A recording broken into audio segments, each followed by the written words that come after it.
Levin Furniture.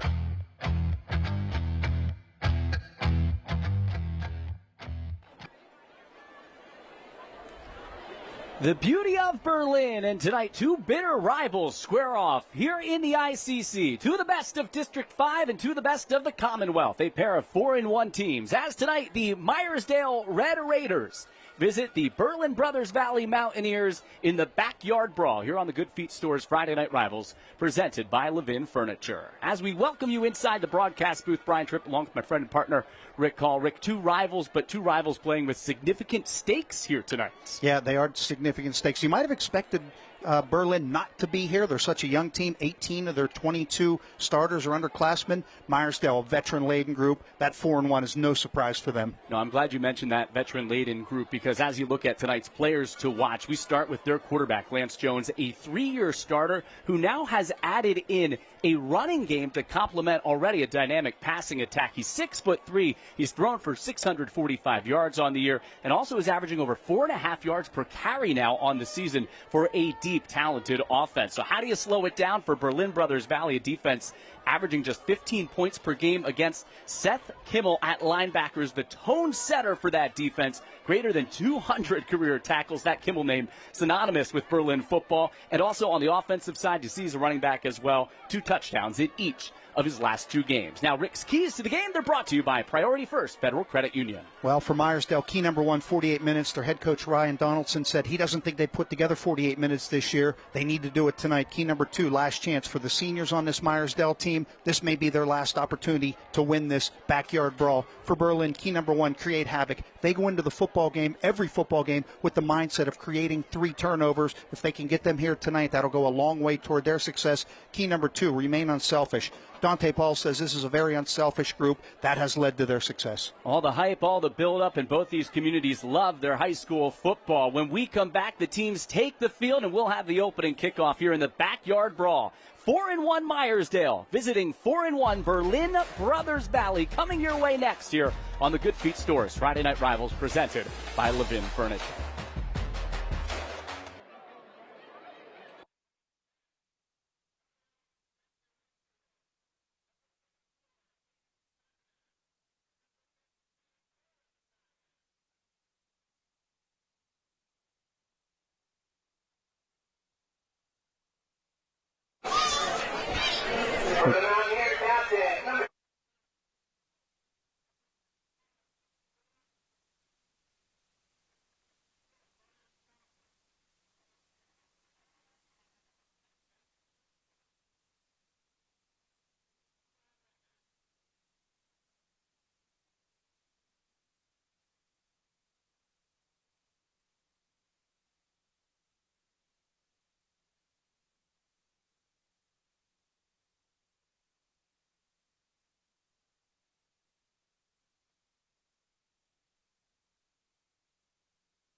Berlin Brothers Valley getting ready to go. 68 degrees, mostly clear skies. This is terrific weather here for this backyard brawl here in Berlin. Meyersdale 4-1, Berlin Brothers Valley 4-1.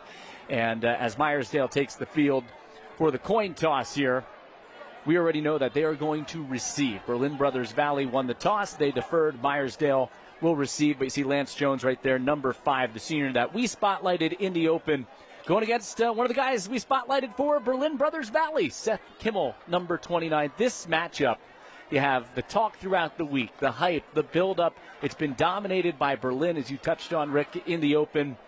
But this matchup says it all. Meyersdale, Berlin, and fans were here probably an hour, hour and a half before the game to claim their seats. Yeah, they were. Everybody wants the best seat in the house. The Meyersdale side is packed. The Berlin side is packed. All around the field, people are pulled up across the way in their ATVs. It's a very unique situation here in Berlin. Should be a great night tonight. Yeah, temperature again, 68 degrees, terrific weather. You can see it is a full house here at the Center of Berlin Sports Complex. Nothing quite like these fans here from Berlin Brothers Valley and their team, a surprising 4-1. As you talked about, it is a young team. We had them in week number 1 at Claysburg, Kimmel, and they came out and made a statement.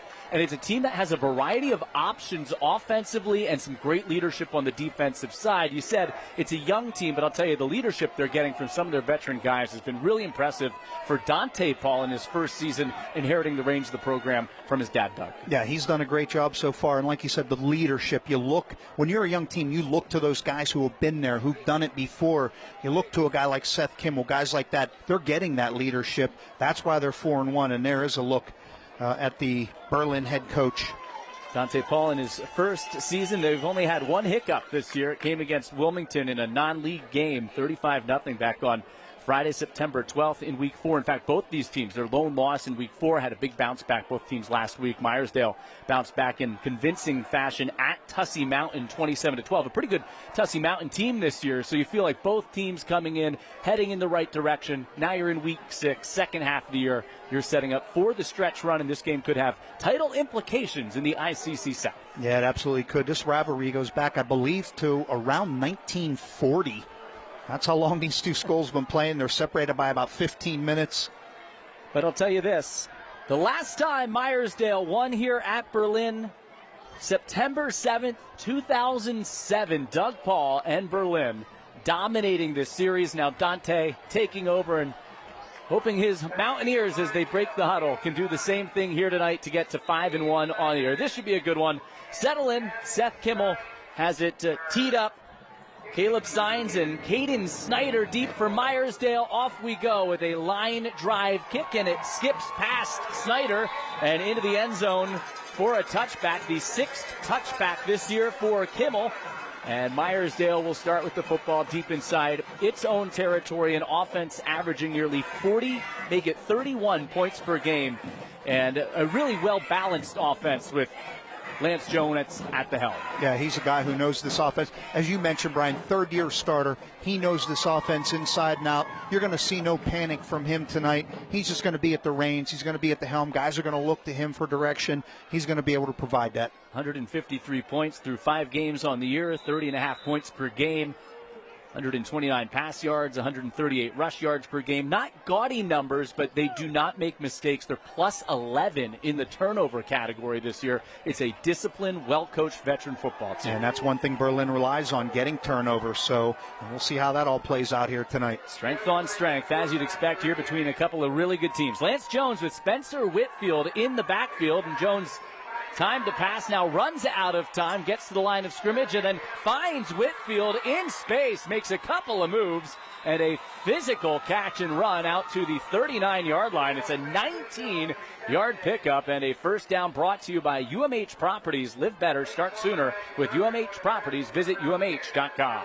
Great job by Jones right there. You saw him kind of wanting to go to the run. This starting lineup brought to you by the Good Feet store. It's not just Jones. He has a lot of weapons. Snyder, Hainsworth, Vaught, Bulliard at tight end behind a really good offensive line. The starters for the Meyersdale offense. And again, that starting lineup brought to you by the Good Feet store, America's arch support experts. 1st and 10, just shy of the 40, and over the middle and right back into the hands of Spencer Whitfield. He is 2 for 2 passing, a couple of first downs on the first 2 plays already across midfield. Another UMH Properties first down with a 14-yard pickup.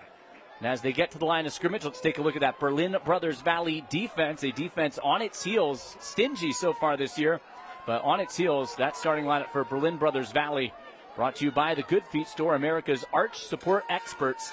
Twombly up front's a good one. Levi Leonard up front, a good one. And they're trying to contend with Jones and the running game. Lance Jones untouched into the secondary.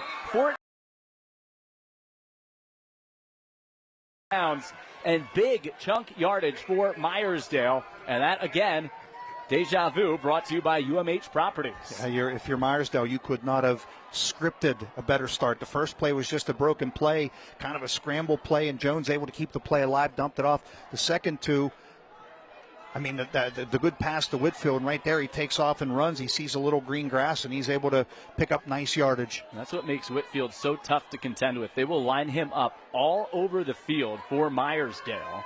In fact, he is in the slot to the right of the quarterback, Jones here, who's joined by the young Caleb Sines in the backfield. He is under pressure. He escapes the hit from Twombly. Can't escape a second time. The ball is on the ground, and it is recovered by Meyersdale. It was jarred free from behind by Corbin Cordell, a great athlete coming off the end, and somehow, some way, Caleb Snyder, the senior offensive lineman, recovered the fumble at the 31-yard line. He didn't see that hit coming. He kind of extended the play again. He had his eyes downfield, did not see the hit coming. And Meyersdale lucky to maintain possession here. Great start to this game. A lot of pressure coming from Carter Twombly that time, and Meyersdale very fortunate to recover that fumble. It looked like Berlin Brothers Valley was going to come up with a takeaway. And they thrive on those takeaways, Brown. We talked about it. They come into every game thinking they can get 3 of them. On 2nd and 10, Caden Snyder, big physical runner, goes up the middle for 4. Be a 3rd and long. And Snyder right on his average there, about 4.5 yards per carry on the year for the senior. He's also a threat in the passing game as an H-back. At a team-high 201 passing yards. And Meyersdale, after 3 easy plays to start this drive, now facing what's officially a 3rd and 7.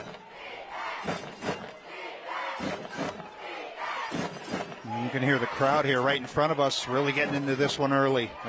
This one means something to both of these communities. Love that this backyard brawl is between 2 really good teams. A series that's been dominated by Berlin. Jones back to pass. He sets up the screen to Whitfield, and Whitfield changes directions and then rumbles for 11 yards, maybe even 12 yards, and a first down inside the red zone. That first down brought to you by UMH Properties and a perfectly called screen pass. It was Levi Leonard who had a shot at him, but Whitfield able to make him miss and then find some open field. Whitfield, you can just tell he's so tough to bring down in open space. Not overly elusive. He's a physical runner who's got such a great build for just a junior there at 6 foot, 205 pounds. You can see him lined up next to Jones there. He is a big kid. And right back to the hot hand. Whitfield, this time nowhere to go. Twombly, the first to greet him for Berlin Brothers Valley, joined by Charlie Stoltzfus up front. Well, that's a big play right there for Berlin. They almost had the turnover earlier, didn't get it. Other than that play and the near turnover, Meyersdale has been picking up good yardage on every offensive play so far. They're now facing a 2nd and 10. Yeah, this Berlin Brothers Valley defense only allowing 75 total points in the first 5 games this year. And with the exception of their one hiccup against Wilmington, they've been really, really good. Jones trying to escape. Twombly decks him right at the line of scrimmage, and you are seeing the immediate impact of the outstanding senior lineman, Carter Twombly. Yeah, that hole was there. It looked like it from our angle. It looked like there was going to be a lot there. Twombly closed it up quickly. 24 tackles this year for Twombly, but in his career, 150 tackles now with a couple of stops here on this first possession. And now a 3rd and 10 for Meyersdale here on the game's opening possession. They will go to the air. Berlin Brothers Valley without one of their top corners tonight. Markin Suber is out for tonight's game. They're going to stick on the ground here with Lance Jones, and Jones picks up 3. 4th and 7 upcoming, and that play call reminiscent of a team that appears to be in 4-down territory here. We'll see. Yeah, design run all the way. I was watching their kicker, Meyersdale's kicker, Keegan Fisher, and he was banging them through easily from 40 yards during the pregame warm-ups. And here he is, Rick, for a 30-yard attempt. Just trying to get that football into the middle of the field. For Fisher. Chance to make it a 3-0 game here on the hold from Lance Jones. I think this was Donaldson maybe saying, you know what, this has been a great drive, 9 plays. We want to get some points. Snap a little bit behind Jones, but a really good hold, and the kick, as you said, drilled by Fisher. An impressive leg, and a 3-0 lead for Meyersdale on the 30-yard field goal by Keegan Fisher. 6:06 to go, opening quarter. Good start to this one here in the Backyard Brawl on the Good Feet Stores Friday Night Rivals presented by Levin Furniture.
Welcome back on a gorgeous night for high school football here in Berlin. We're pleased to announce the return of the Scholar Athlete of the Year Scholarship Contest sponsored by USCO Federal Credit Union.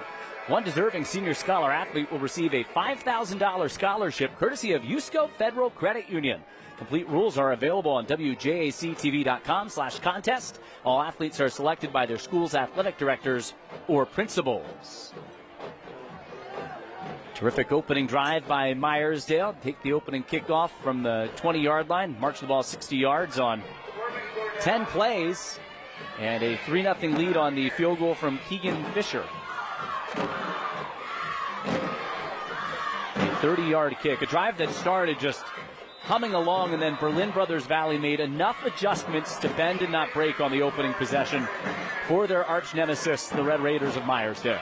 And we'll see what Berlin has on their opening possession here. They got to answer this. Brian Tripp, call. Jeff Page manning the sidelines here tonight. Week number 6. And you can see Fisher with the big boot. And on the running catch, it's Corbin Cordell. He had a big game in week number 1 against Claysburg-Kimmel. And we had Berlin Brothers Valley really stunning Claysburg-Kimmel in that opener, and they just have kept moving along ever since as we take a look at their offensive starting lineup. Tonight brought to you by the Good Feet Store, America's arch support experts. They get Carter Durst back tonight. That is a big addition back to the lineup at running back. He's had a terrific season. And Brady Janidlo is as tough as they come, a great leader at quarterback. Yeah, he's terrific, great leader. And then that Meyersdale defense, Spencer Whitfield will play a big role in that defense. But the guy I watched playing his first year of football, yes, his first year, the defensive end, number 13, Trey Bulliard. And the pitch here on the first play to the outside, looking for a little bit of running room in space for Jaden Brown, the junior. Went a long way to pick up just a pair of yards. That was Lance Jones, the quarterback for Meyersdale, and the safety came flying out of nowhere to put a big hit on him. So it'll be 2nd down and 8 for this Berlin offense. Gave you the numbers on their defense. Their offense averaging 23 points per game this year. It is a run-heavy offense. Majority of their average 250 yards per game coming on the ground. They've been able to stay ahead of the chains and remain some balance on the year. Durst slips at the line of scrimmage. Actually going to be a yard loss. Looked like there was not much room to go there. Regardless, for Carter Durst, and great to get the sophomore back this week. He's averaging over 6 yards per carry on the year, 4 touchdowns, did not play in last week's game, so Seth Kimmel took a yeoman's share of the work ethic there. We were down on the field before the game, Brian, and we were talking. It seems a little muddy down there, still a little soggy. Heavy you rain, saw yes. right there the first situation where someone loses their footing. We did get a lot of rain yesterday. Yeah, heavy rain yesterday. Pass here complete. Janidlo gets it to the outside and lunging for extra yardage. But Carson Janidlo, one of his brothers, is brought down 2 yards shy of the first down. It triplets these Janidlos, and quickly Dante Paul has his team come to the line of scrimmage. They are going for it on a 4th and 2. Cordell in motion. They might have been setting up trying to draw the defense off with a hard count. We'll see. Yeah, and here comes Janidlo over towards the sideline. I wouldn't be surprised if, is this some sort of deke? Is he relaying a play in? He is going to relay the play in. The play clock is at 10. The team's punter is Dawson Schaefer, but Ryan Janidlo could also punt it. They're going to give it to Seth Kimmel, who barrels forward, and he's got the first down. Got 2.5. He needed 2. He got 2.5 in that first down, brought to you by UMH Properties. They like the look that the defense gave them in a gutsy call for Dante Paul here on the first drive. You were reading my mind, Brian. Gutsy was the word I was going to use. That is definitely a gutsy call. And Kimmel is the man you want to have the ball right there, always falling forward and able to get the first down. 10 career rushing touchdowns, 880 career rushing yards coming into tonight's action for the senior that we spotlighted in our open. So Berlin Brothers Valley extends this opening possession. Fake to Durst and a high pass to the outside over the head of Dawson Schaefer, the 6'2" wide receiver. Tight coverage on the play by the linebacker Cooper Porter. Yeah, it was definitely good coverage. Nothing available right there. Almost lucky that ball was overthrown, or Porter might have been able to jump that route. I mean, talk about just some onions there, going for it deep inside your own territory first drive. I think that speaks to how much respect they have for Meyersdale and what the offense can do. You don't want to put your defense right back there on the field. And way to keep the ball alive for this Berlin Brothers Valley offense. Corbin Cordell takes the direct snap, and he's dropped for a 1-yard loss. Another one of those looks. That was Caleb Snyder, the man who made the play. And he's part of an excellent defense. He's second on the team in tackles with 55 tackles on the year. And that now his 8.5 tackle for loss. Meyersdale lives on the other side of the line of scrimmage defensively. As a team, more than 40 tackles for loss over their first 5 games this season. All those sacks, of course, the man to watch here and the man to block if you're Berlin Brothers Valley is 13 here. Lined up at off the right tackle, Bulliard. He does get some pressure as the throw downfield is over the head of Carson Janidlo. And I think immediately there, Brady Janidlo felt the pressure and the respect. You could see them trying to double team Bulliard coming off the defensive front. Yeah, Bulliard, he wrecks game plans. You mentioned the number of sacks he has this year, Brian. First-year football player. It's pretty unbelievable what he has been able to do. Now, he is a senior. He moved to Meyersdale in the winter. He was on the track team, and right away he said to Ryan Donaldson, I'd be interested in playing football. He has been one of the great surprises this year for what already is a talented Meyersdale football team. A lot of traffic there as Gavin Steinberg made the catch, and he tries to wiggle through that traffic. There is nowhere to go. He's dropped at the 20, and Meyersdale again will start at its own 20-yard line here on their second possession with a 3-0 lead and 2:28 to go here in the opening quarter. And we will have that when we come back here. 3-0 Meyersdale in front here on the Good Feet Stores Friday Night Rivals presented by Levin Furniture.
Coming up, make sure to keep watching for the UPMC halftime report. We'll look at the highlights from around the country, the USCO Federal Credit Union Scholar Athletes, and of course our Wendy's Teacher Appreciation honorees as well this week. That is all coming up at the half. 2:28 to go here in the opening quarter. Still a long way to go until that halftime. Meyersdale gets the football back at their own 20-yard line, leading it 3-0, and a really good opening possession for Meyersdale, but only came away with 3 points after a 10-play possession. Yeah, and they're actually going to officially spot this at the 21. Brian, we were down on the field before the game talking to both coaches. Did they seem almost unusually relaxed, both of them, to you? They kind of did to me. Yeah, I think so. I think both teams are really confident with how talented they are. I think both coaches feel good about their group. They love the confidence that their teams are playing with, especially with both teams bouncing back in a big way last week. I thought that had to help for sure. Lance Jones, we've seen him do it with his arm and his legs so far, and a big part of this attack, Spencer Whitfield, but he is dropped in the backfield for a loss. Guess who again? Carter Twombly, who's had a terrific start to this game, drops him for a 1.5-yard loss. Yeah, he's been terrific. He was great earlier this year when we had Berlin on Friday Night Rivals, and he is just a dynamic football player. Look, just shoots the gap right there, and Whitfield going nowhere. That is what he has done throughout his career. Lined up with Levi Leonard on that defensive front. Talk about two of the best defensive tackles in District 5. Yeah, no question about that. 2-yard loss on the play. Jones, plenty of time to pass in an easy pitch and catch for Matt Hainsworth, who strides out of bounds back at the 25-yard line. Gain of 5 and a 3rd and about 7 coming up here. Yeah, more manageable 3rd down. Don't have to get it all on that 2nd down and 12. Hainsworth, the team's leading receiver, with 13 catches and 200 yards coming into tonight's action, and had a season-high 4 grabs last week. You mentioned earlier, Brian, they have a lot of guys that they can get the football to, a lot of guys that can make plays for them. If you're the Berlin defense, you have to account for everybody. Not easy to do. Yeah, and Whitfield here is lined up in the slot to the right of the quarterback, Jones. He's looking back that same direction to the near side of the field, takes off. A stiff arm. He can't get there as he's dragged towards the sideline and knocked out of bounds by Sam Spiker. And that'll bring on the Meyersdale punting unit. That looked like a 1st down saving tackle there by Spiker, and a good play to fight through that stiff arm. The linebacker probably doesn't get enough credit for his play this season. Jake Phillip, the junior number 50, grabbing all the headlines with 50 tackles, pacing the Mountaineers, and a really nice stand here by this Mountaineers defense as Meyersdale will be forced to kick it away. So a 4th and 5.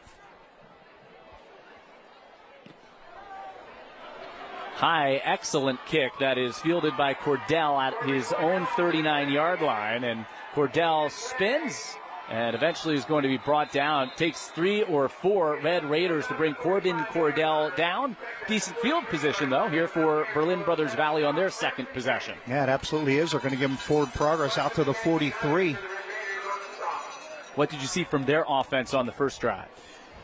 I saw a Meyersdale defense that likes to get after the quarterback, and they're going to have to make some adjustments, maybe get rid of the football a little bit quicker, maybe feed Seth Kimmel a little more. He's a guy who can take on defenders and drive defenders back. Well, Dante Paul said when they have faced some adversity this year, they have handled it well. It's a team that, like their head coach, even though he's just a young first-year head coach, stays very even keel. So 1st and 10. For Berlin Brothers Valley. Carson Janidlo, the man in motion, and Carter Durst gets back to the line of scrimmage but gets no further. Stacked up there by a host of Red Raiders on the play. Gianni Brown, one of the first to greet him. No gain.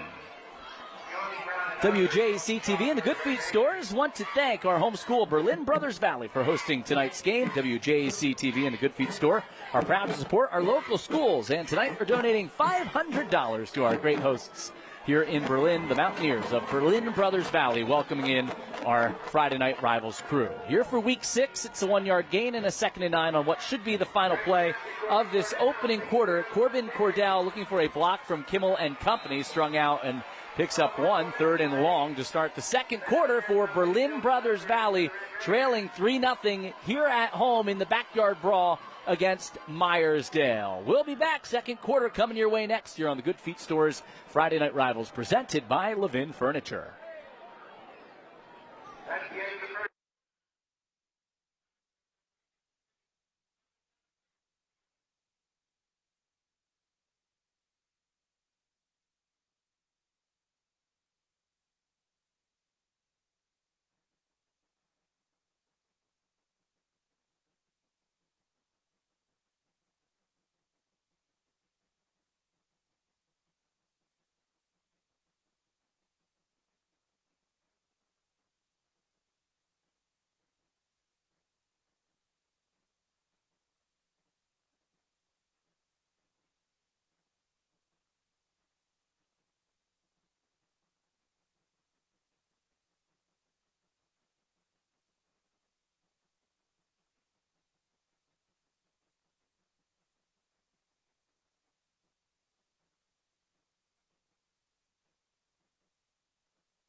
take a look at one of tonight's West Central Equipment line mowers, and that's Meyersdale's Trey Bulliard. We were talking a ton about him already. Here, his defense right now has Berlin Brothers Valley in a 3rd and 9. For your lawn and garden equipment needs, turn to West Central Equipment, your authorized John Deere dealer with locations in Martinsburg, Evansburg, and Somerset. That's not a spot you want to be 3rd and 9 here. To start the second quarter, Meyersdale leads at 3-0, and Berlin Brothers Valley now trying to find a way to slow down number 13.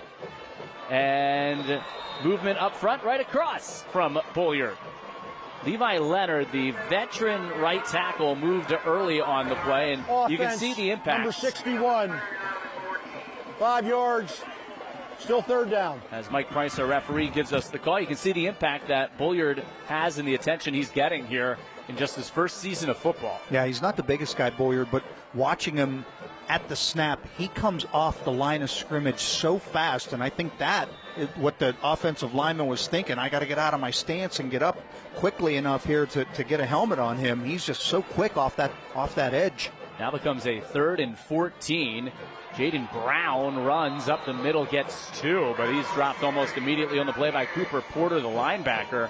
And anytime you're in 3rd and long situations, penalties just will aggravate the issue. And Meyersdale's defense comes up and gets another stop. Tonight's live streaming is brought to you by UPMC. Thanks for being our live streaming partner for tonight's broadcast. Sorry, Rick. No, that's my fault. Porter just had a free shot right there. Nobody got a helmet on him, and he diagnosed that play very quickly.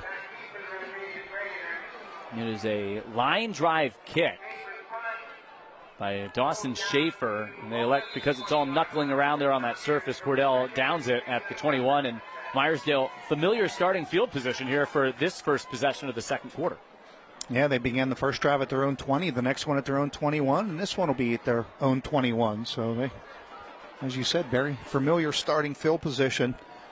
I said at the top of the broadcast, I thought it might be a higher scoring game this year, but with these two defenses, you had a 7-0 Berlin win last year.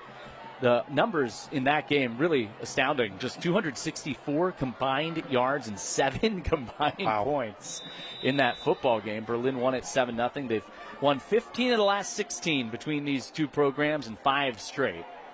As I said before, Meyersdale has not won here in Berlin since 2007. And we talked about this may be the last chance for this senior group for Meyersdale to get that job done. On a 1st and 10, Jones comes out passing, and his pass complete to Hainsworth. Picks up 4, and they'll use that short passing game to complement the running game here with the accuracy of the quarterback, Lance Jones. And Hainsworth's second catch of the game, and not a lot of gain on that, a couple of yards, but really staying ahead of the chains. Well, one of the things that Berlin Brothers Valley does incredibly well is tackle in the open field. Zach Richardson going to be counted on more tonight with Suber's absence for Berlin.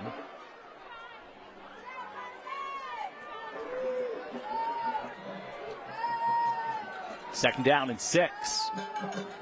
Back to Whitfield, who runs off the left edge and looks like he's going to be dropped a yard shy of the first down. Depends where they mark him there along the sideline.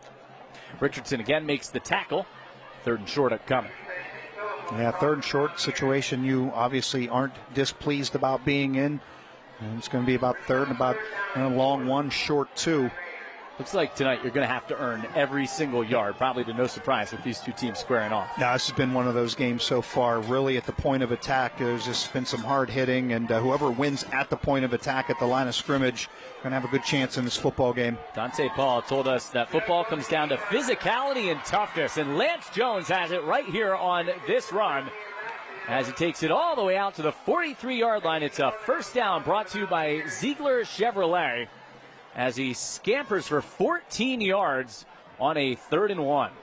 Yeah, more of the prototype pocket passer in the past. He's added that running element, as you touched on earlier, Brian, and that just makes him that much more dangerous, and this offense that much more dangerous.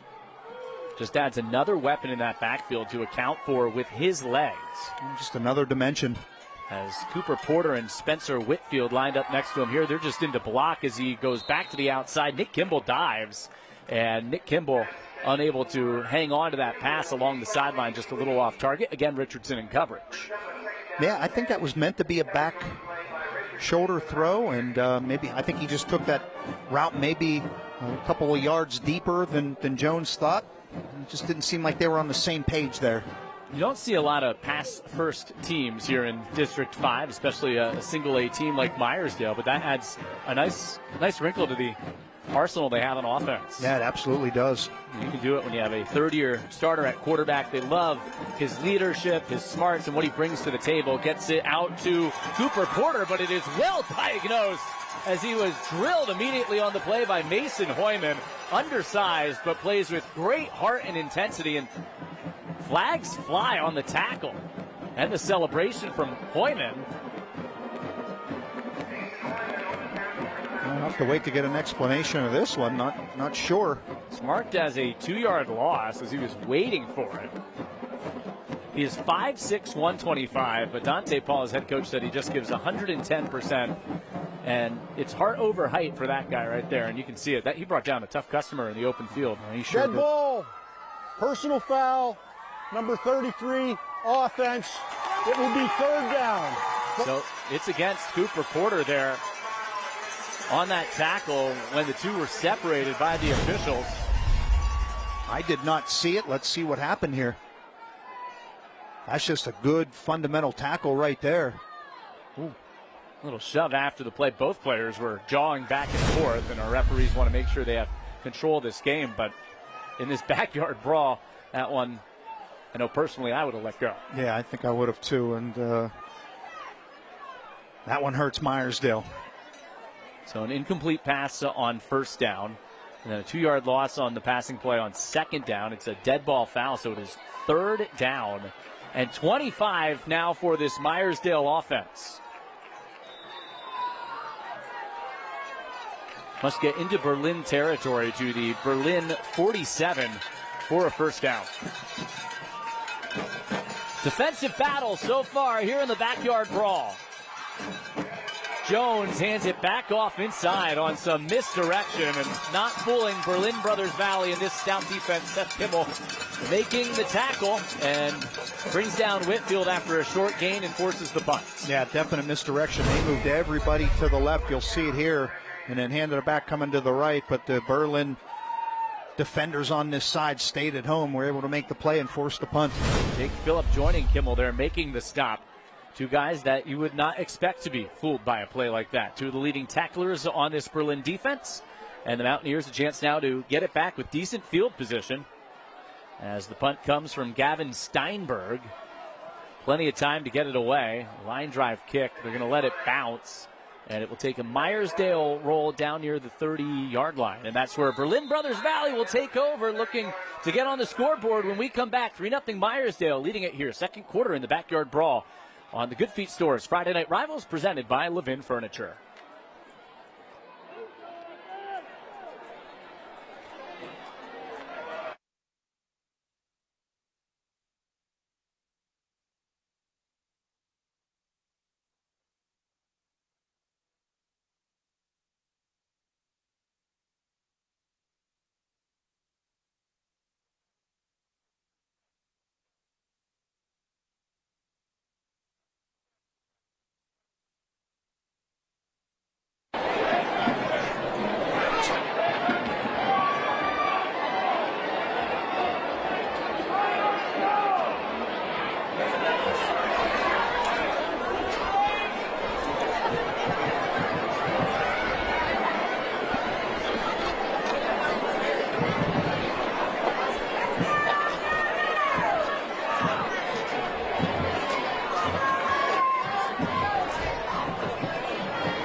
Berlin Brothers Valley with the football. 3-0 Meyersdale leads it here. Took the opening drive, 10 plays downfield, had to settle for a field goal, and now the Mountaineers offense looks to get on track here.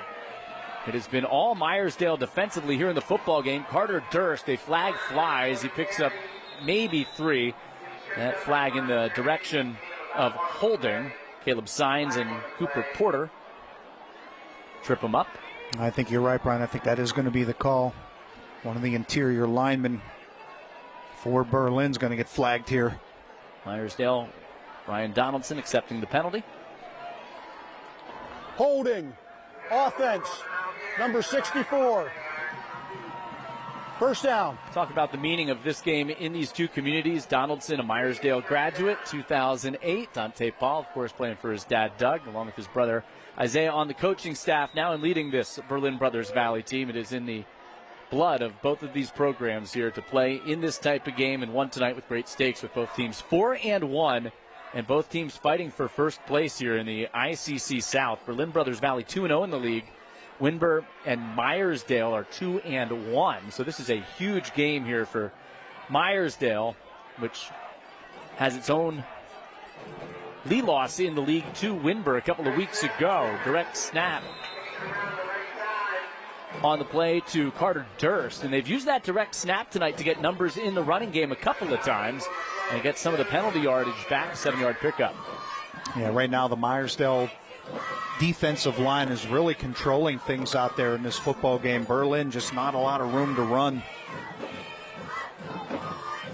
See if this Berlin offensive line can start to get a push. You know this is always going to be a big physical Berlin team, but walking on the field before the game, especially when you see a guy like 67, Landon Ludi in there, both these teams are big physical football teams. Durst again on the direct snap, finds a small crease and then sneaks his way through that seam and somehow gets that to the second level. Picks up 7 yards on the play. Signs eventually helps bring him down along with Aiden Snyder in the secondary. I have no idea how he was able to squeeze through there. Let's see. Just great perseverance, keeping those legs chugging, able to bounce off a would-be tackler and pick up some good yardage. Manageable third down now, 3rd and 4. Probably snap it right back to Durst again. It was a 1st and 20. It's now a 3rd and 4, as Rick mentioned. Durst off the right side, rumbles forward right near the line to gain. Landon Ludi brought him down, and this is awfully close to a first down. I'm sorry, Brian. I think they marked him a little short. Well, might bring out the chains here, Rick, just to check that. I'm just going on my eyesight here, and I think is it going to be a little short? Looks like it, huh? Thought so. We'll get the official call here. Knows the football just shy of the 41. Looked like they had to get to the 41 for a first. And it's just short. You see the Meyersdale defenders very curious about what's going on there. It was about 1 or 2 chain lengths, so credit to your eyes there, picking that one up. Got lucky on that one. Yeah, you can see how close it truly is. Look at that. 2 chain lengths away from a first down. Well, we already saw Dante Paul on a 4th and 2 deep inside their own territory on their first possession go for it.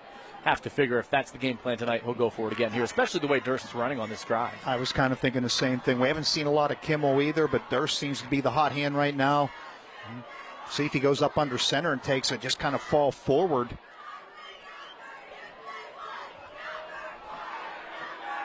Fourth and inches coming up for Berlin Brothers Valley. And I don't think there's any hesitation here for Dante Paul. Durst came off the field. They're waiting for him to get back in the huddle. The play clock not yet running as Brady Janidlo gathers the troops in. That's what I was looking at to see if the play clock was running, because that seemed like it took an inordinate amount of time to get everything situated there. So again, Berlin Brothers Valley on a 4th down inside its own territory going for it. It is a direct snap to Durst. I don't think he got there, and Meyersdale gets the stand on defense, and they turn it over on down. No, he definitely didn't get it. He didn't even get back to the line of scrimmage. Landon Ludi plugged up the running lane as he barreled in there, and Meyersdale gets the stop. The official signal from Mike Price, our referee. Great push up front by that defensive front. Yeah, you saw a couple guys in the backfield, and then Jones comes up and just makes sure. And that is a great stand right there by that Meyersdale defense. That Meyersdale crowd over on the visiting sideline erupting with that stop. Just a critical play here in the game. Dante Paul, you can see his frustration. I'm not sure if he's frustrated with the officials. Yes, he was, because he just got a flag, an unsportsmanlike call over here on the sideline. And that's going to be a 15-yard penalty. It's going to put the ball down inside the 30 at the 25. That's going to go against Dante Paul. Yeah, that's probably one he wishes he had back. I thought that was a good spot by the officials. On a head coach. So, 3rd penalty of the night there for Berlin. Every yard critical, too, in this game, the way it's been played here defensively. Absolutely. Here's another look at it. He must have uttered one of those magic words. And I think he thought on the second effort that Durst had found a crease and it was a bad spot. I'll be honest, watching the replay ourselves here, thought they got it right. I thought they did too. And even at live speed, I thought the same thing, and the replay did not change my mind, at least. As we approach the midway point of this second quarter, remember Meyersdale received the opening kickoff, so Berlin Brothers Valley will get the football to start the second half. A defensive-dominated football game so far for both these teams, but Meyersdale, excellent field position after the stop and the penalty. Jones gets his group organized. They've come out throwing the ball on first down often here tonight. This time they go to the ground game. Caleb Signs, maybe a yard. Levi Leonard made the tackle at the line of scrimmage. Yeah, short field here for Meyersdale. If you're Berlin's defense, you really want to stand up and make a stop here for your head coach. And this is where you want your three-year starters, Leonard, Kimmel on that defensive side, to step up for Berlin Brothers Valley, facing a little adversity here in a low-scoring game. Meyersdale, 4-1, looking to finally knock off Berlin. Back to Jones using the ground attack, and right through to make the tackle. Sam Spiker, the linebacker, was untouched, and then he wrapped up Jones and dropped him for a 1-yard loss. Second huge play Spiker's made here in this football game, as he just was untouched. And here's another look right here. Nobody able to get a helmet on him, and he gets Jones to the ground. That's a huge play again by Spiker. Looks like they're relying on Spencer Whitfield, the excellent running back there, to throw a block. Yeah, he was probably supposed to chip him, but unable to do so. Whitfield in the backfield here. He does go out for a pass. Plenty of time for Jones over the middle and caught right into the chest of Caden Snyder. First down, Meyersdale on a 3rd and 11. 16 yards and a first down, brought to you by Ziegler Chevrolet. That is a huge play for Meyersdale right there. You'll see it coming at you. Good pocket for him. Stood in there, made the catch, knew he was going to take a hit. Oh, great composure there by Jones. He was decked by Swanovec, making the catch. Now they are inside the red zone and a chance to add to a 3-0 lead. Great protection, though, allowing Jones time to find his open man downfield. Yeah, Meyersdale has really controlled the line of scrimmage so far in this football game.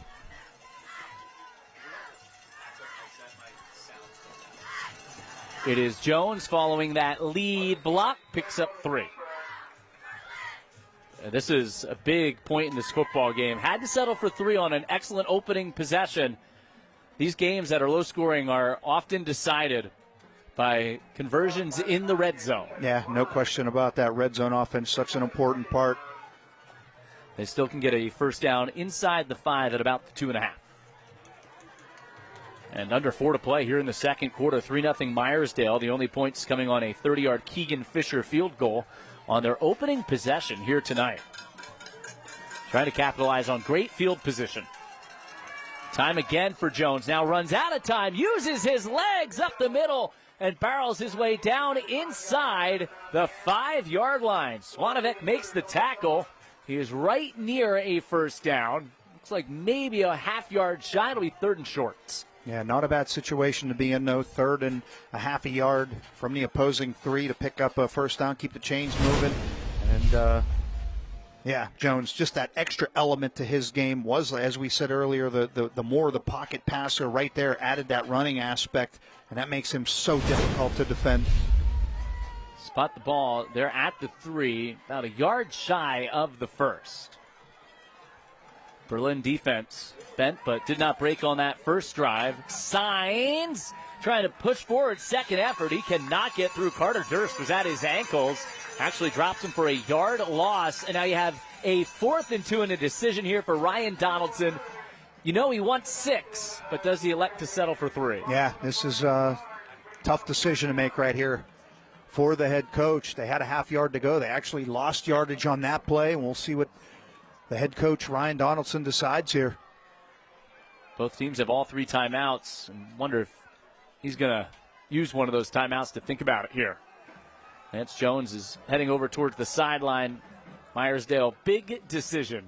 And he is going to use his timeout, take all the time off the clock to leave a little less time for Berlin Brothers Valley. 2:05 to go here in the opening half. 3-0 Meyersdale in front. Big decision when we come back here on the Good Feet Stores Friday Night Rivals presented by Levin Furniture.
Meyersdale facing a decision here. 4th down and 2 at the 5-yard line, attempting to go in and add to a 3-0 lead during the fourth quarter of tonight's game. We'll be highlighting the school bus stop of the game. The law in every state requires drivers to always stop for a school bus when the stop arm is out and the red lights are flashing. And if Berlin can hold here, after Meyersdale got the terrific field position, we will have a school bus stop of the game nominee for sure. Yeah, no question about that.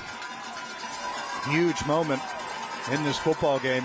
Meyersdale's only points, the only points of the football game, in fact, on the opening possession. Looking to add to a 3-0 lead. Whitfield with Jones in the backfield, and Berlin Brothers Valley moves up front. And on the hard count, Meyersdale will get the first down. Still no official call. But all indications, at least from the reaction of the crowd and the sidelines, is that this was going against Berlin. It sure looked like he jumped offside, and if it is, that'll be the 4th penalty of the half against the Mountaineers. They have not yet. But is this a half the distance penalty? Would that be enough for the first down? It looked like they... Defense, half the distance to the goal, yep. Still 4th down. There you go. Wow, how about that here at the 5-yard line? They're going to have to get down to about the 2, so now they're a half-yard shy, and now a timeout taken by Berlin Brothers Valley and Dante Paul. You know the first message here is stay disciplined up front. Yeah, well, they're right back, Brian, where they were on the original 3rd down when they got stopped, so... Seats are at a premium here tonight. Look at the crowd just finding anywhere they can here in Berlin. Yeah, game. A great atmosphere. Great time. Yeah, we've seen some good ones here through the years. We've had great games all season long. And what a game so far. 3-0 Meyersdale on a 4th down. Coming up, speaking of that crowd, let's check out the Crawford Gift Shop Spirit Cam. Crawford Gift Shop, your black and gold headquarters. Check them out online at crawfordgiftshop.com. No black and gold there, all blue and white for home Berlin in that Berlin sideline. And those stands packed behind that home sideline for Berlin. Also, let's take a look at tonight's Berger and Green injury report. And the one key absence tonight for both these teams, the cornerback Marquin Suber for Berlin Brothers Valley does factor in offensively, but against this passing game, you've seen Meyersdale try to exploit that a few times. But that defensive backfield with Zach Richardson, a sophomore, seeing significant action, has stepped up for Berlin Brothers Valley. Yeah, he has. He absolutely has. And they've done a nice job stopping the pass at times, and they're being called upon a lot in run support, those young corners, and that's not an easy task. Meyersdale has dominated the football game, outgaining Berlin Brothers Valley 107-22 to this point. It has been a defensive slugfest. Jones drops the football, his knee is down at the 5, and the Mountaineers do get the stop.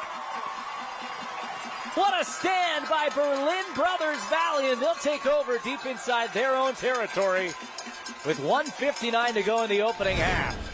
He just never secured the football. He was looking where he was going to go, I think. Didn't secure the football. And Berlin able to make another huge stop in this football game. We'll see how aggressive they are offensively here, having to go the length of the field.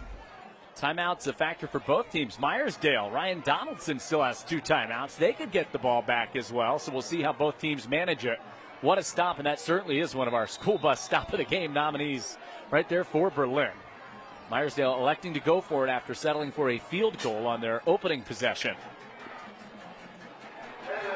Jaden Brown on the toss, and Brown out to the 10-yard line. Caden Snyder brings him down, and that at least gives them a little space to work with here from inside their own territory back inside their own 10. And neither coach opting to use a timeout here. Berlin Brothers Valley does get the football to start the second half, remember.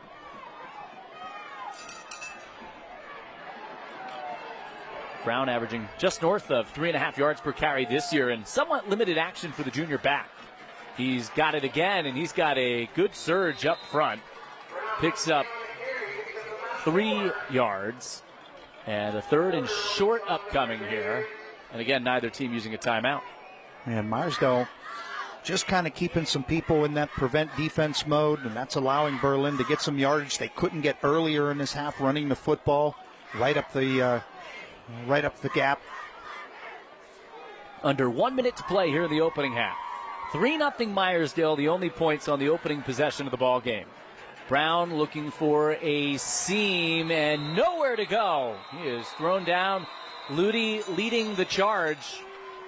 And Meyersdale now will use a timeout as he's dropped for a 2-yard loss with 43 seconds to go here in the second quarter.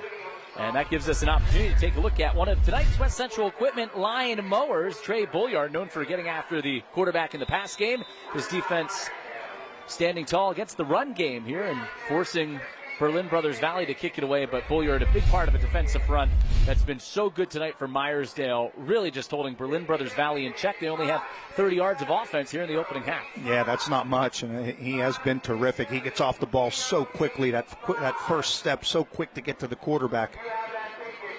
Again, West Central Equipment, your authorized John Deere dealer.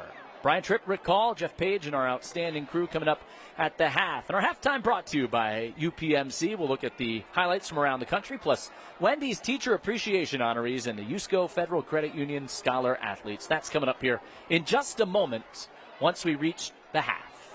Our live streaming tonight is brought to you by UPMC, life-changing medicine. I'm very interested to hear what the coach of the team leading after this first half. That's always the coach we do first. What they're going to have to say, and coming back on the coach trailing, what they're going to have to say. This has been a very physical football game. Ryan Donaldson right now, some words for his team over there in the huddle before a 4th and 5. What do you think he's saying to his group? Do you think he's going to go after the punt here? Do you think they're going to set up a return? And still trying to figure that out. As coming up at halftime, we remind you again that Wendy's will salute our local teachers with Wendy's Teacher Appreciation. Terrific night here, week number 6 of high school football. Berlin Brothers Valley, Winber, Meyersdale, and Everett, all 4-1 overall on the season. In the ICC South, Berlin Brothers Valley, the lone unbeaten. Winber and Meyersdale, both 2-1 on the year, and Everett 1-1. And a playoff race that is starting to take shape. But this game will play a factor in determining who is the team to beat in that ICC. Excellent kick here by Dawson Schaefer, and it is fielded by Gavin Steinberg at the 44. One timeout for Meyersdale, 36 seconds, and it is a team that has the ability to throw the football. And also remember, they have a kicker, Keegan Fisher, who we feel like is probably comfortable from anywhere 40 yards and in. Yeah, absolutely. Maybe even 45. Second straight possession for Meyersdale to begin in plus territory. And came away empty last time. Fisher tonight has the only points of the game with a 30-yard field goal on the game's opening possession. What was nearly a 6-minute Meyersdale drive, but it stalled out once they got inside the red zone.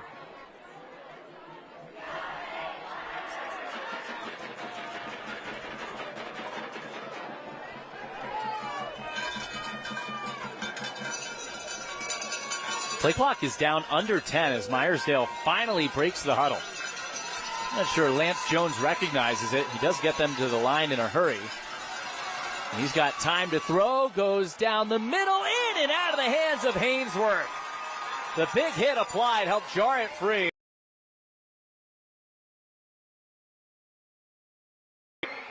He looks a little shaken up. He took a pretty good shot there. He's probably going to tell you, I should have held on to that football. Let's take another look. Right down the seam he goes. Brady Janidlo would say otherwise. He felt the pressure and the hit coming. Yeah, he might have heard the footsteps, Brian, for sure.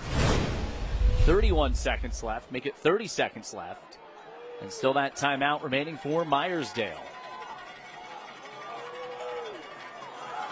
Feel like they have to get to at least the 20-yard line for a favorable field goal attempt.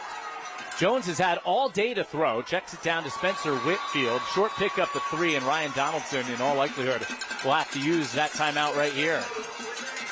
No timeout yet for the Meyersdale sideline. Jones taking all sorts of time. And Donaldson just letting the clock run, and now decides to use a timeout with 10 seconds left. Not a lot of urgency there. It's a defensive game, and maybe just happy to go into the half with a 3-0 lead. I mean, that's very possible. On the road with the lead against a good team in a rivalry game. That could have been the thinking. Coming up tonight, we're hoping to have a Bud's Auto Sales drive of the game. Bud's Auto Sales, no one drives a better deal than Bud. Visit them at budsautosales.com. Right now, it's that first drive of the game, a 10-play, 60-yard drive that resulted in a 30-yard field goal for Keegan Fisher. Total yards in this game right now, about 115 for Meyersdale and 30 yards for Berlin Brothers Valley. Starting to look just like last year's contest between these two. It sure is. It sure is. Becoming a defensive battle here, and a great job. Berlin Brothers Valley's defense has been in some tough spots here in this first half, and they have. They came up big on that first drive to hold them to a field goal, and since then, as you said, they've been up against their own goal line a few times, and they've made every stop. This game started, Rick, Meyersdale, 3 plays, bang, bang, bang, 3 first downs on the opening possession. They went right down the field, then it stalled out deep inside Mountaineers territory, and since really that point on, it has just been all defense. Yeah, the game changed dramatically. We thought, well, we might see a wide open game here tonight. Teams up and down the field, but no, not the case. You know, we've had some high-scoring games this year. Think of the State High Harrisburg game we had a couple of weeks ago. There's still nothing like this kind of football. No, this is fun. Smash mouth, win it at the line of scrimmage, physical, tough, rivalry game.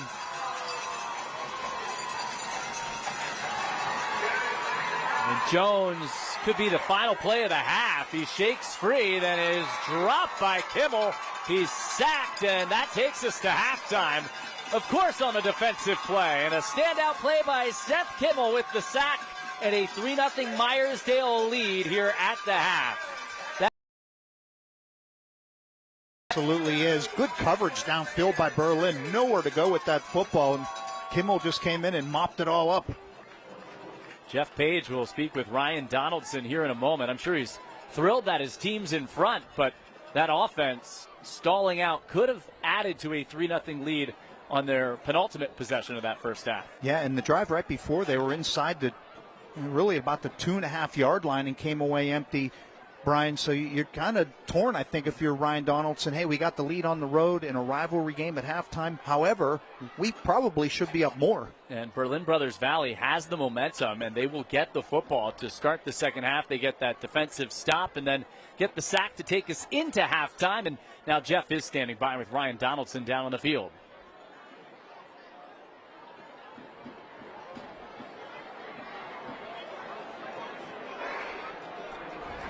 Yeah, this is fully what we expected.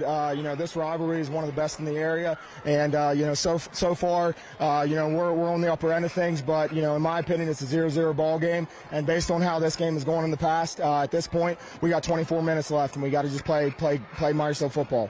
Coach, there's a goose egg by your defense in the first half.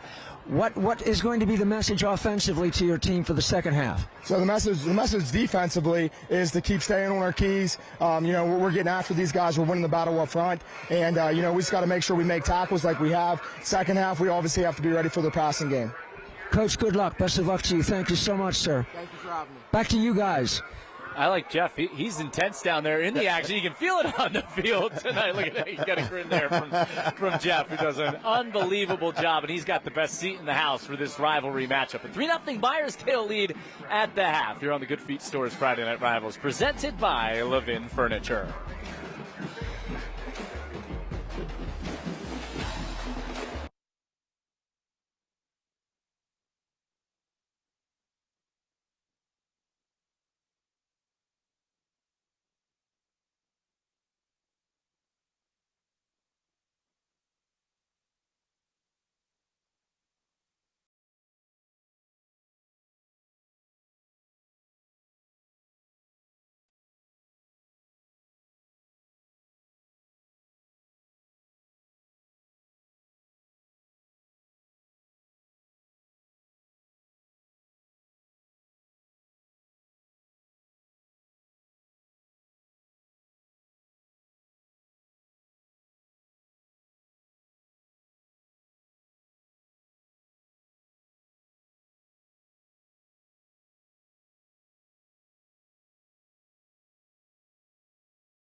This is the UPMC Friday Night Rivals Halftime Report. Now, here's our Wendy's Teacher Appreciation Teacher. This week, Wendy's is recognizing the hard work and dedication of Mrs. Kim Berkeley. Mrs. Berkeley has served the youth of Meyersdale area for 35 years, caring and inspiring her students throughout their academic careers. As a science teacher, she finds ways to engage everyone. She's known for her unwavering ability to make all students feel welcomed and supported in her classroom. Her combined compassion and academic expertise ensure that every student is engaged and challenged while enjoying their time in the classroom. Thank you, Mrs. Berkeley, for all that you do. Supporting and educating young minds is key to future success, and we're glad to have them on the team.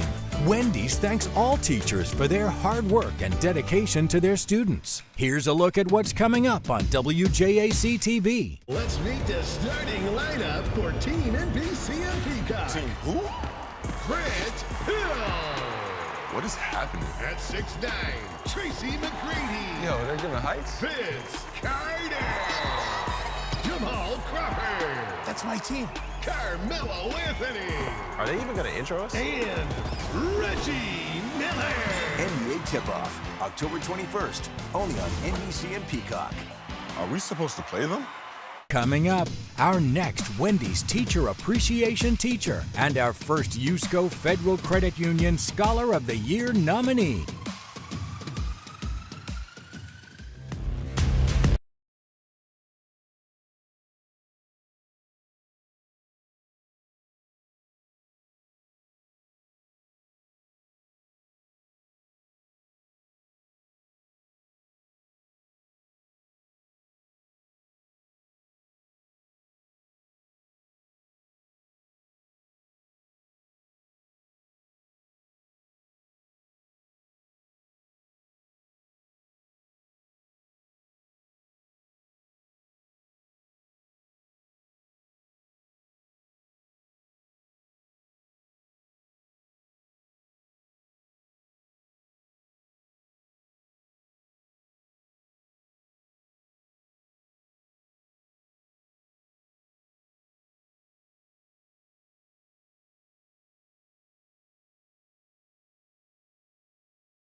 This is the UPMC Friday Night Rivals Halftime Report. And now, here's our first USCO Federal Credit Union Scholar Athlete of the Year nominee.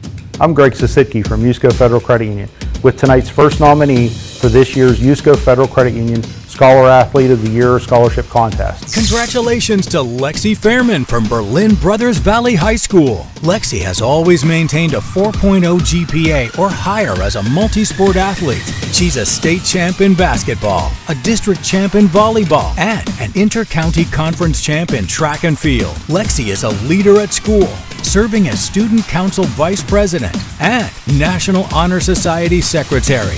She is a member of the Yearbook Club, and she's top 2 in her class. For more information and complete contest rules, go to WJACTV.com.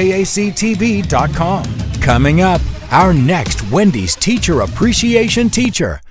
This week, Wendy's is celebrating the hard work and dedication of Mr. Joe Shubik of Berlin Brothers Valley High School. Mr. Shubik has dedicated his professional life to the Birken community, serving as an educator and coach for over 20 years. His service and dedication are both commendable and appreciated.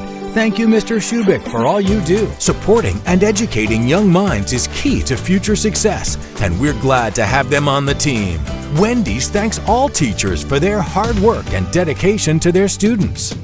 Up next, Friday Night Rivals highlights, plus our final USCO Federal Credit Union Scholar Athlete of the Year.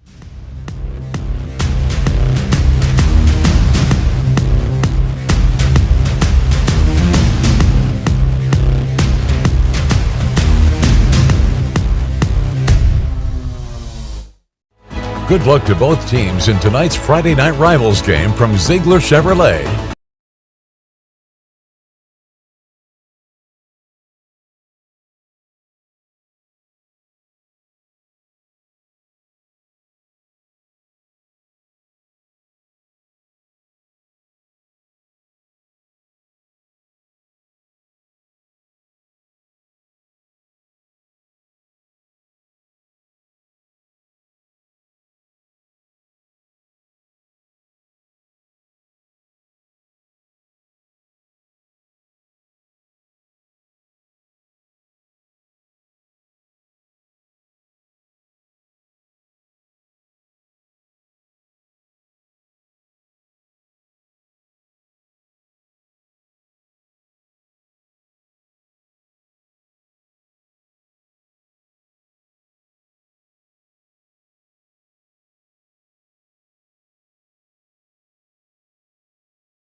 This is the UPMC Friday Night Rivals Halftime Report.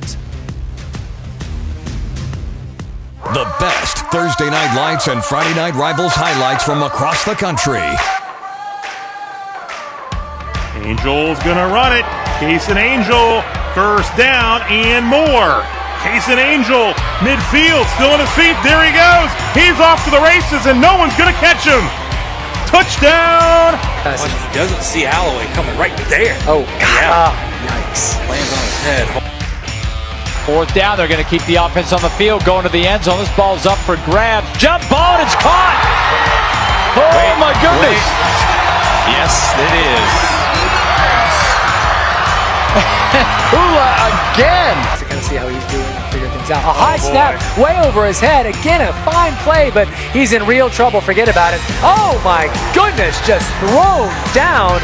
And how about this? It's going to be Choctaw ball inside the Synovus red zone. Plenty of time towards the end zone. And it is caught. Caught it is. Jaree Moore Stewart with a fantastic catch in the end zone. And it's a Reaper's Revenge touchdown for the Panthers. To keep the Mules undefeated. Walker Bryant to hold. The kick is up. It is straight. It is perfect. And it is good. And the Mules walk off with the win at Lenox State. And now, our second Scholar Athlete nominee. I'm Greg Sisitke from USCO Federal Credit Union with tonight's second nominee for this year's USCO Federal Credit Union Scholar Athlete of the Year Scholarship Contest. Congratulations, Emma Kretschmann from Meyersdale Area High School. Emma's an accomplished student athlete, lettering in track and field, cross country, and basketball. Emma shows her school spirit musically in the concert band, jazz band, and as the drum major for the marching band. She was proud to serve her school as a president of the National Honor Society. She belongs to many clubs and organizations like SAD, Student Council, Science Club, Chorus, and the Prom Committee. Emma's also a Seroptimist and was named Girl of the Year. For more information and complete contest rules, go to WJACTV.com.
Berlin Brothers Valley High School Marching Band on the field here at the half. Berlin Brothers Valley, the home team, gets the football to start the second half, trailing it 3-0 against Meyersdale. Meyersdale goes 67 yards on its opening drive, 10 plays, cashes in for 3, and that's the only scoring of the opening half as we take a look back at our first half highlights, and their highlights really dominated by the defense after Meyersdale went down on that opening drive, got into field goal range, but the backyard brawl, you know it's going to be physical, you know it's going to be fun, and that's certainly the case tonight. Spencer Whitfield, a great job in that opening possession for Meyersdale, along with the quarterback Lance Jones, to get them at least into range for 3 points. Yeah, and they were lucky they didn't turn the football right over there, because if they turned the football over on that first possession, we're probably at a scoreless football game.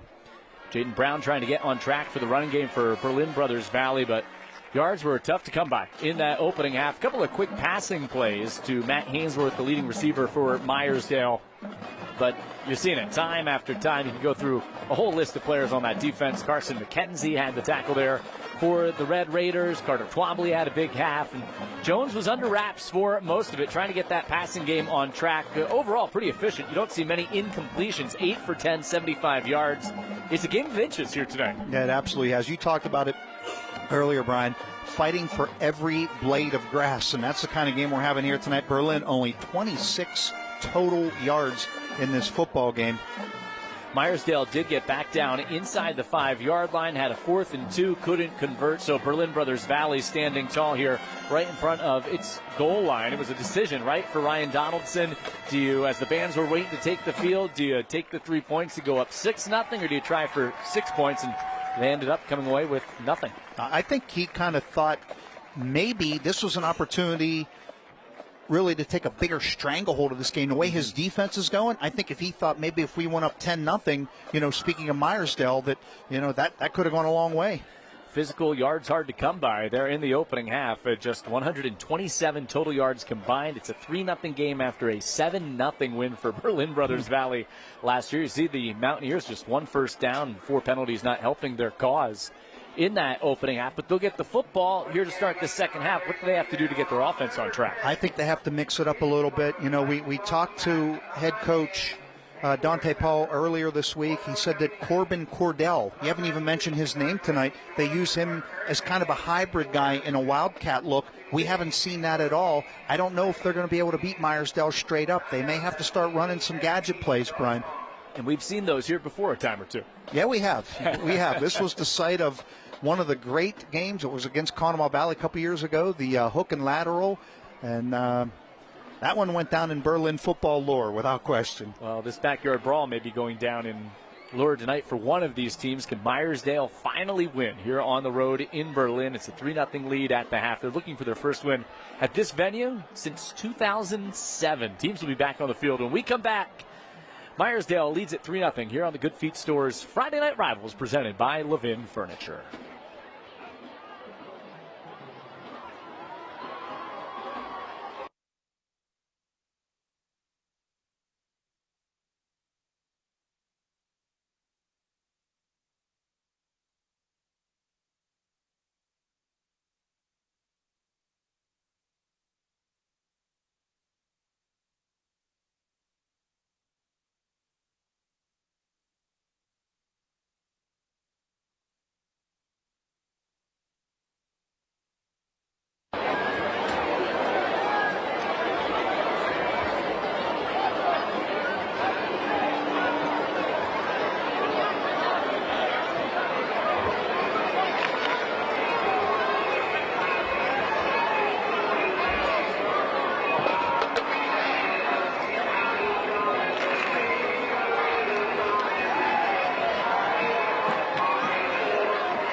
Brian Tripp, Call, and our outstanding Friday Night Rivals crew here in Berlin. Hard to find a seat here tonight for this backyard brawl. Meyersdale in a defensive battle leads it 3-0. Sometimes you see these low-scoring games and they're ugly, not well played. This has been a really well played first 24 minutes here tonight. I've enjoyed the level of tackling. How many missed tackles have we seen tonight, Brian? Not many. We over the course of the season so far, through the first couple of weeks, we've highlighted missed tackles in the past, and we've talked to coaches saying we have to tackle better. You're not going to hear either one of these coaches say that. No, and they didn't say that coming into this game. Both teams 4-1. They're playing for league supremacy here tonight, and Jeff Page is with Dante Paul, whose team's about to get the football to start the second half. Thank you, guys. I'm here with Coach Paul. Coach Paul, the guys up in the booth referenced the football phrase, every blade of grass. You gave up 3 points in the first half, so great defensive effort. Yeah, we knew coming into the game it was going to be a heavyweight fight. Holding them to 3 on the first drive was big instead of giving up 7, and then the goal line stand was huge. It's going to be, I told the guys pregame, it's a 12-round fight, and we've been through 6 of them so far, so we've got to capitalize in the second half. Great analogy. What was the message offensively, Coach, at halftime? Just keep our heads in it. We're missing some blocks in the middle of the defense there. They're getting after it defensively. We've got to pick up some blocks and just keep to our game plan and go execute what we do. It's a typical backyard brawl, isn't it? Best of luck to you, Coach. Sure, thank you. Back up to you guys in the booth. Yeah, he's lived it watching as a water boy growing up and then playing in this backyard brawl. And Berlin, through his lifetime, really has dominated this series. And Dante Paul talking about what they need to do offensively here, Rick. They'll get the football to start this third quarter as the final warm-ups are underway here at the half. But what they need to do offensively is not just one guy, because they're so unselfish with what they do. You're not sure who that star is going to be here when they try to get on track. Yeah, unselfishness was one of the keys to the game. And you know, you heard him say we missed a few blocks in that first half. And that I think has gone a long way. And Meyersdale makes you miss blocks. They're such an athletic, physical, defensive and offensive line. They come off those blocks so well. They make you miss blocks. You just have to hold that block a little bit extra. Stay tuned to later in tonight's game, as we'll be highlighting the school bus stop of the game. The law in every state requires drivers to always stop for a school bus when the stop arm is out and the red lights are flashing. We saw quite a few stop of the game nominees in that opening half, but of course the goal line stand that Dante Paul referenced there with Jeff moments ago, that was the turning point, keeping it a one-score game. Yeah, it absolutely was, and I was a little surprised we didn't see Keegan Fisher come on, but like we referenced earlier, I think Ryan Donaldson, and I hate to use this phrase, but I kind of think that he thought that was maybe a moment where they could put the foot on Berlin's throat right there, go up 2 scores. I think maybe in his mind he was thinking, the way our defense is playing here tonight, we go up 2 scores. You know, we're sitting pretty good here going in. Even with an entire half of football left, I think he would have felt really good about that. Let's take a look at next week's matchup here as we wait for these teams to take the field. Bishop McCourt having an outstanding season in the Laurel Highlands, visits Westmont Hilltop. That's coming up next week on the Alleghenies CW6, and our look ahead to next week is brought to you by Thomas Feed Mill. So we're back into the Laurel Highlands next week, 7 p.m. on the Alleghenies CW6. Meyersdale kicks off here to start the second half. Keegan Fisher has the tee. He had a trumpet in his hand at halftime. He is the only 3 points on a 30-yard field goal on the game's opening possession. And then he also played in the band at halftime. Now he has it teed up, ready to go to start the second half. He's doing it all tonight. What a story he is. Just looking ahead to next week, Westmont, of course, under first-year head coach Josh Rearick, who was 10 years the defensive coordinator at Forest Hills, has taken over that Westmont program. And he's going to have his hands full. Yes, he is. Tom Smith and the McCourt Carroll Crushers, they are having a really good season. They look like they're going back to the days of Jack Ham. One of your good buddies. Here is the kickoff, and Berlin Brothers Valley should have pretty good field position here out to the 36-yard line. And Berlin Brothers Valley tries to get on the scoreboard to start this second half after the return by Hoyman. And they're going to mark it at the 35. I like that north-south return. No dancing around, just straight ahead. I like that. They have the speed, they have the strength, and they're a good, well-rounded football team. And Berlin's going to have to find something here. See it with that size from Ludi and Kaup up front for Meyersdale, and a defense that held Berlin Brothers Valley under wraps. Just 26 first-half yards. A lot of their yards came out of this wildcat formation. Carter Durst attempting to hand the ball off on the jet sweep. The ball on the turf and recovered by Meyersdale on the turnover to start the second half. At the bottom of the pile, Caleb Snyder came out of there with the pigskin, and a disastrous start here on this exchange with Brown. That is a disastrous start. If you're Meyersdale, you have to be so pleased right now. Berlin counts on winning the turnover battle. First turnover of the night in this one belongs to the Red Raiders. Meyersdale had terrific field position on one of their drives late in the second quarter and couldn't cash in. That was the goal line stop. They've had the field position battle won significantly in their favor so far tonight. This is their third straight possession to begin in plus territory. Almost already in Fisher's field goal range. And 3 points right now, the difference. Caleb Sines trying to get around the left edge. He's tripped up after a short gain. Well, they've asked a lot of their defense tonight. Berlin has, and they've stood tough. You can't give Meyersdale too many more opportunities. And then the other side of that, Brian, is if you're Meyersdale, how many more opportunities are you going to get? You have to cash in here eventually. That starts to get frustrating, and at some point you wonder, does someone try to force something? How's that big play? Where's it going to shake out? Will it be the offense, defense? One big play may win this game. Jones was 8 for 10 passing in the first half. They're relying on the ground game, and Caden Snyder barrels for 6. The 3rd and short. And this is where you start to see, Dante Paul told us the difficulty about defending Meyersdale coming into this game is they have so many different ball carriers who, when they get on track, are tough to slow down. Yeah, and you have to really be on your toes in terms of figuring out who has the ball. And that was Seth Kimmel who made another big hit there. We've seen a lot of big hits in this football game. That's been the name of the game tonight. Officially a 3rd down and 3.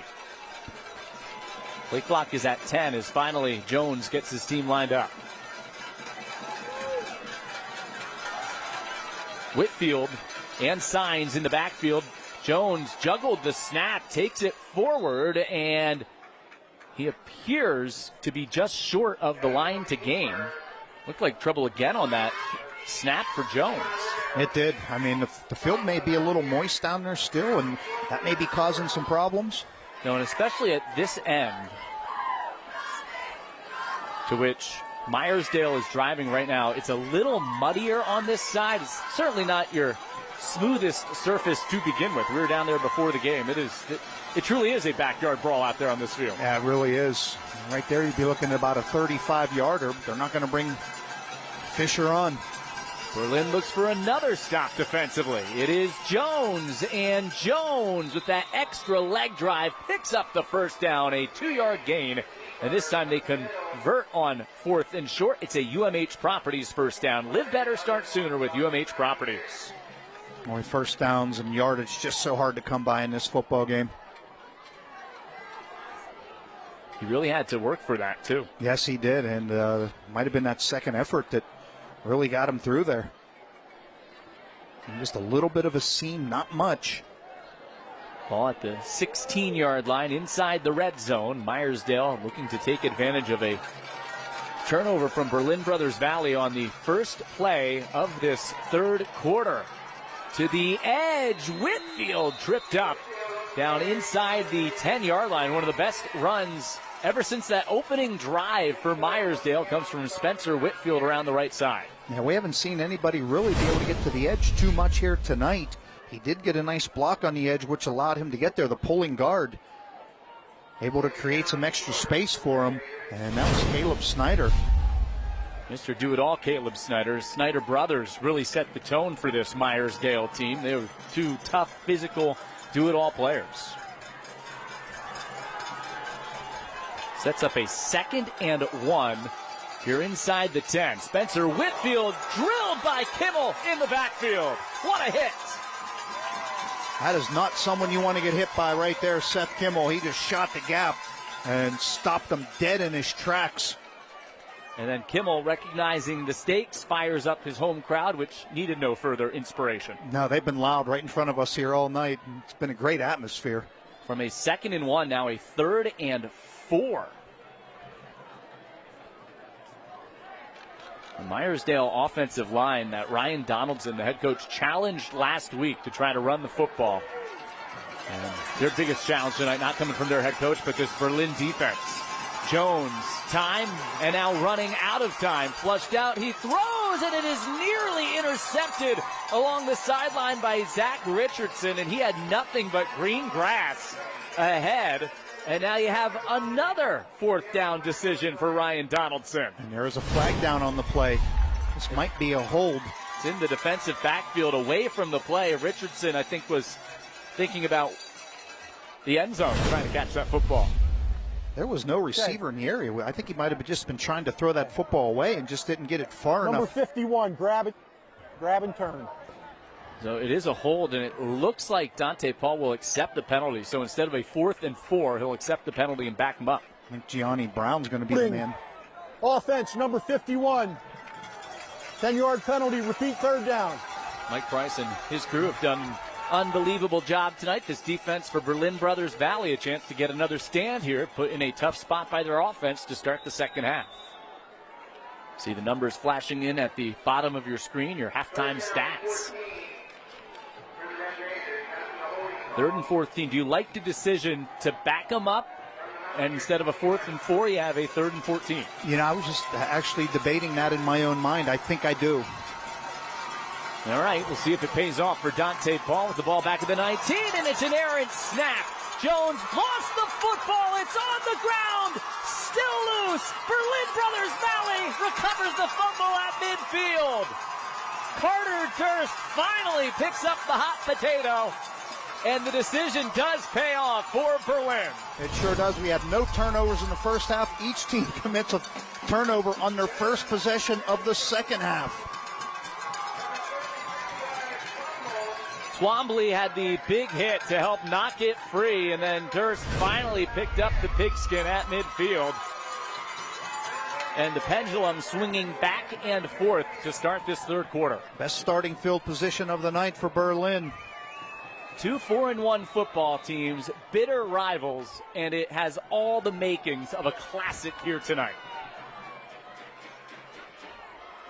Maybe a chance for a big play for Brady Janidlo if he has time. Trying to escape, stays on his feet, and Janidlo takes off and dropped after a 5-yard gain.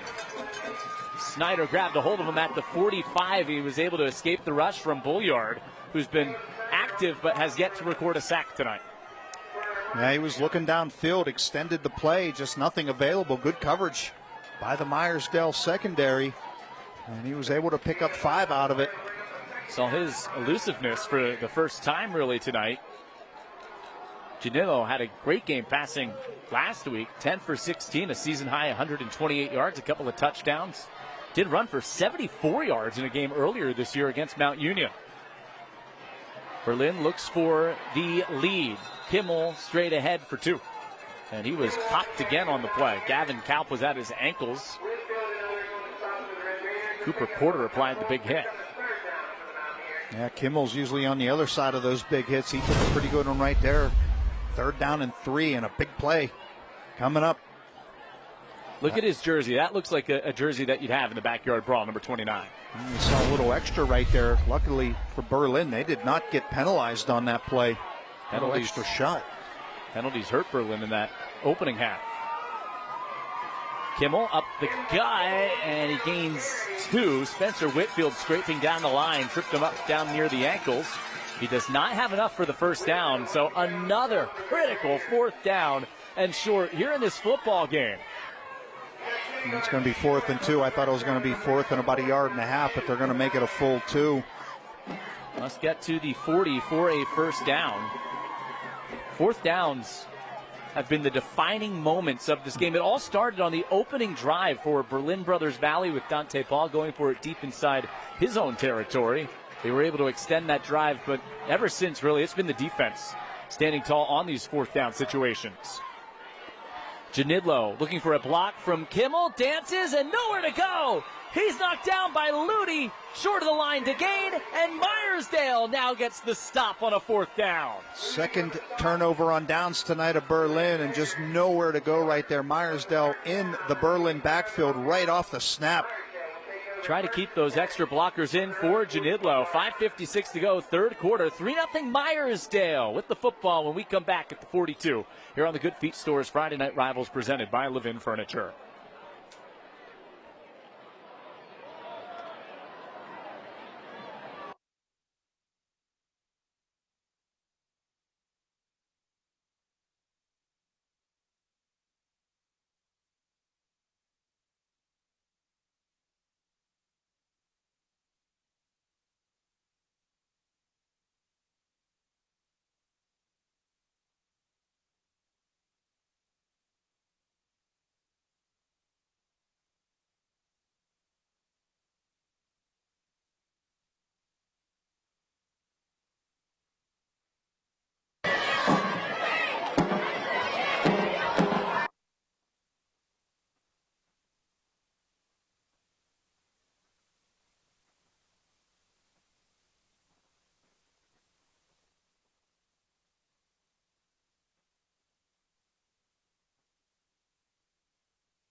Let's check out one of tonight's West Central Equipment line mowers. This is where this game's been decided so far. Levi Leonard, senior defensive lineman for Berlin Brothers Valley. His defense has had some big stops here, backed up in bad field position tonight. He's our West Central Equipment line mower. West Central Equipment, your authorized John Deere dealer. He finds himself back on defense here after his offense ran into that stout defensive line from Meyersdale on a 4th and short. Yeah, I don't know that we've ever seen two defensive lines control the football game as we have in this one here tonight.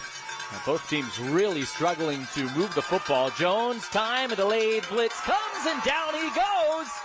Sam Spiker continues to add to a big night as he picks up the sack. And a great design on the delayed blitz. Yeah, it was. And Sam Spiker having an unbelievable game right there. You saw him just delay for a second. I think Jones kind of went into his progressions not thinking Spiker was coming. And then he looked, and Sam was right in his face. And he has had a huge, huge ball game here tonight, Sam Spiker. Yards really hard to come by. Less than 150 total yards combined for these two teams in this game. It was a 7-0 Berlin win last year. Meyersdale right now returning the favor, a 3-0 Meyersdale lead, and Signs gets space around the end. He barrels across midfield, and Signs knocked out of bounds by Corbin Cordell. But he has 20 yards and a first down, but a flag does fly at the end of the run. By far the biggest play since the opening possession for Meyersdale. Ludi saying something to the officials. I'm not sure. Could this be for lowering the head on Signs? First down brought to you by UMH Properties. We're going to have to wait to hear from referee Mike Price. I'm not sure what this one's going to be.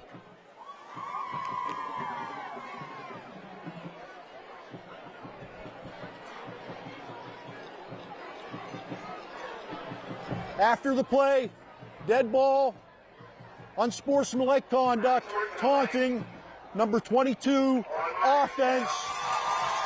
The result of the play is a first down. Ryan Donaldson beside himself on the Meyersdale sideline. And certainly a lot of emotion here in a rivalry game. Great run. Yeah, let's see what happened here at the end. I missed it. That was a great run. Oh, man. Not much. I think they thought he got right in the face of Cordell, who knocked him out of bounds, but he did not. He was just, unless he said some magic words as he was going by that Berlin sideline, that looks like a real tough call to go against Meyersdale. It sure does. After what was, as you said, Brian, one of the biggest offensive gains of the night for the Red Raiders. And now Ryan Donaldson just got a flag from Mike Price. And both head coaches have been flagged here tonight for unsportsmanlike. And you never want to see the officials impact the game, but they also don't want to lose control of the game. Great shot from our camera crew here, picking up the action. And that only further igniting the home Berlin crowd in a hostile environment here. He was looking for an explanation. Dead ball, unsportsmanlike conduct on the head coach, Meyersdale. 15 yards, still first down. It's a rivalry game. Emotions are running high. Brian, Meyersdale had one penalty in the first half. They have 3 so far here in just over a half of a quarter, in quarter number 3. Should have had a first down and 10 around the 46. Instead, they have a first down and 25. And the ball back in their own territory at the 27-yard line and have to get across midfield for the first down now. Ryan Donaldson, honestly, understandably unhappy. Well, that was a dead ball foul. Yeah, so it's not a first and 25. It's a first and 10. Good spot, Rick. But I thought after the play, the ball had already been spotted, and then the penalty came to Donaldson. That's what I thought as well. And now Dante Paul is getting an explanation that he doesn't like from Mike Price. So it's a first and 10. Originally, after the 20-yard run by Signs, they had a first and 10 inside Berlin territory. Now they have a first and 10 at their own 27. Jones, double move, does have time. It runs out, and his pass nearly picked off along the sideline. Corbin Cordell got his hands on the pass intended for Nick Kimball. Well, I said it at halftime. We haven't called Corbin Cordell's name yet. Right there, you called it, and he makes a big defensive play and almost jumped the route. I mean, you can feel the emotion here in Berlin. Just tensions rising. And Jones makes a nice play there to step away from the rush, but boy, Corbin Cordell almost had one. Meyersdale's been their own worst enemy here, I think, in this second half. Questionable call, that original one. Jones, very few incompletions in the opening half. Jake Phillip makes the tackle after a 2-yard pickup and now facing a 3rd and long. This is a big game for Lance Jones, a senior who has never beaten Berlin Brothers Valley in his career. And his head coach, Ryan Donaldson, reminded this senior class this week of that fact. Now, they've had discussions about it. They really want this game. Berlin's saying, you're not going to come into our house and get this done. This has been a great football game. The only 3 points, if you're just joining us, came on the opening possession of the game, a 30-yard field goal for Meyersdale. Jones, time, Whitfield in the flat, but again, sure tackling in the open field by Zach Richardson, the cornerback, who has had an outstanding game with Suber out tonight due to injury. Don't forget how young this Berlin team is, Brian. 18 of the 22 starters underclassmen. And they are a fundamentally sound group, I think is a fair way to say it. They have not missed many, if any, tackles here tonight. An appropriate time to take a look at our Crawford Gift Shop Spirit Cam. Crawford Gift Shop, your black and gold headquarters. Check them out online at crawfordgiftshop.com.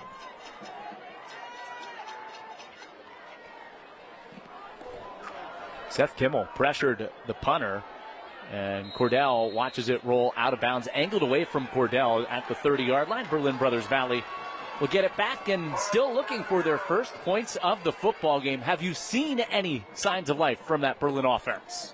Well, first play of the second half, they fumbled the football, and then they went 4 and out, turned it over on downs again. So, I mean, not really, to be honest with you.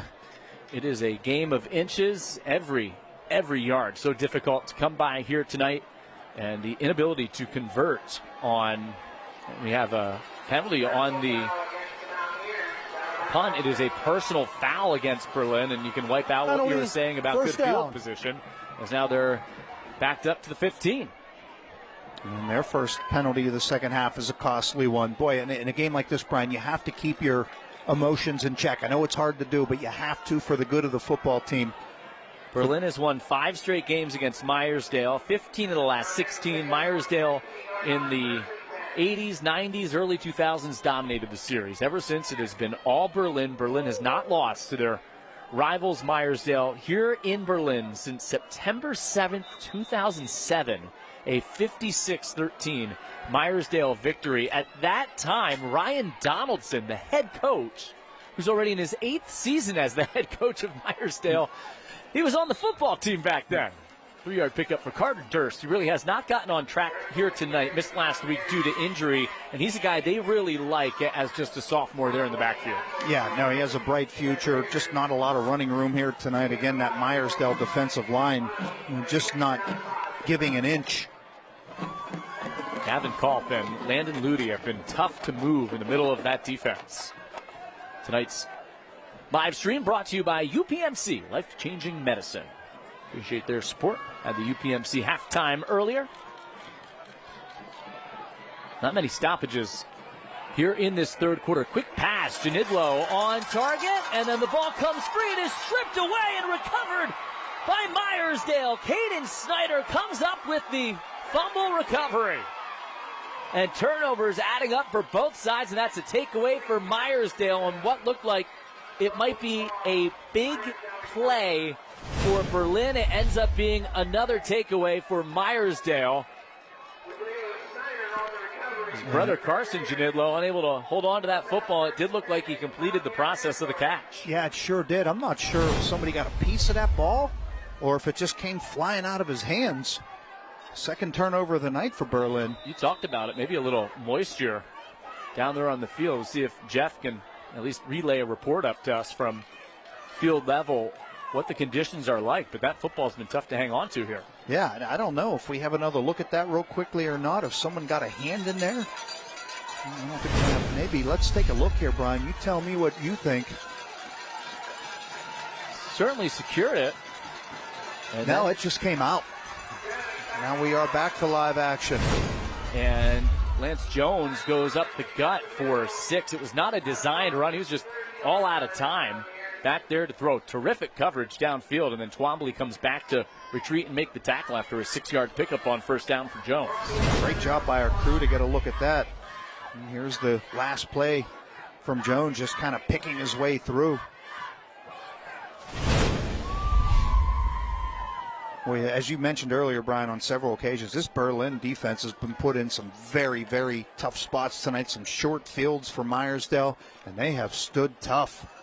We knew both defenses coming in were outstanding defenses. Berlin pitched a shutout last week against Northern Bedford County, only allowing 3 points tonight. Spencer Whitfield going the wrong way, changes directions. Again, Twombly comes back to make the tackle, and he ends up being stopped for a 1-yard pickup. Somehow turned what looked like a sure negative play into positive yardage. Yeah, he was able to stiff arm a man. Whitfield coming back from an ACL injury last year, right there, the stiff arm, and able just to get back to the line of scrimmage. Looked like Spiker had him in his grasp for what would have been a 3-yard or maybe a 4-yard loss. And one of the first times tonight that these teams have not made a tackle in open field because of the strength from the junior running back. Just 8 months ago, it's hard to believe that he tore his ACL, and he's back playing at the level he has this year for a 4-1 Red Raiders team. Both teams 4-1. Big third down, dumped off, and Snyder freak.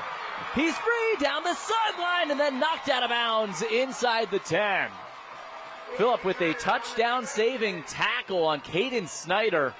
And finally a chunk play on a 3rd and 3. Meyersdale converts. It's a UMH Properties first down. Yeah, setting up a little screen pass, and they were able to execute it. And he was able to shed a would-be tackler. Here's another look. He looks to his right, comes all the way back across the field. Right there, able to shed the tackle.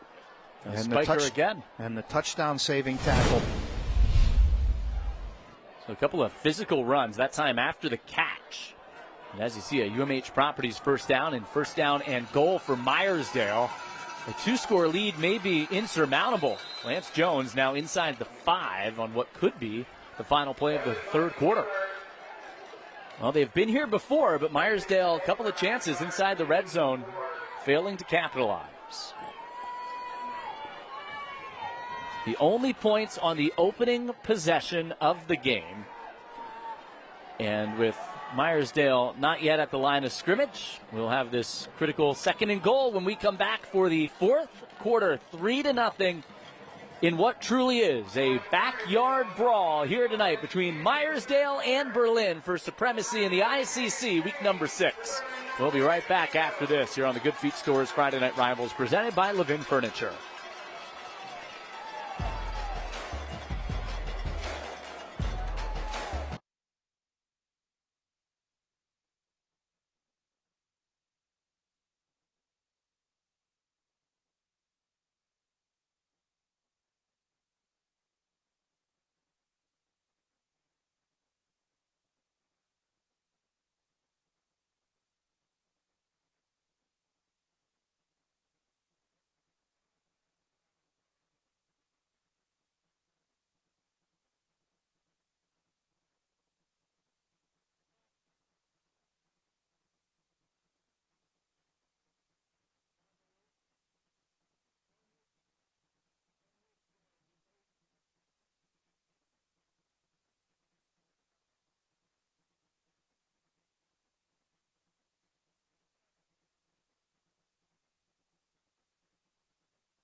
Berlin Brothers Valley and their home fans looking for another stop here inside the red zone. 2nd and goal coming up for Meyersdale. And if they can cash in, it may be our Bud's Auto Sales drive of the game. Bud's Auto Sales, no one drives a better deal than Bud.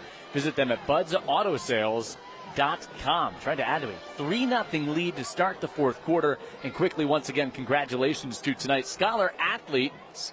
USCO Federal Credit Union is recognizing high school seniors with great accomplishments in academics, athletics, and community service this season with the Scholar Athlete of the Year Scholarship Contest. The contest nominees will have a shot to win a $5,000 scholarship courtesy of USCO Federal Credit Union. Complete rules are available at wjactv.com/contests. A game that has been decided by 4th downs and opportunities in the red zone. And you have that to start the 4th quarter. Yeah, this game's been everything we thought it was going to be. Look at the back. Look at the background there. All the people here tonight. This place is jammed. 2nd and goal from the 4. Meyersdale in front 3-0. And going the wrong way. Not the start that they were hoping for. Durst makes the tackle on Steinberg on the jet sweep. And now they're back with a 3rd and goal from the 6.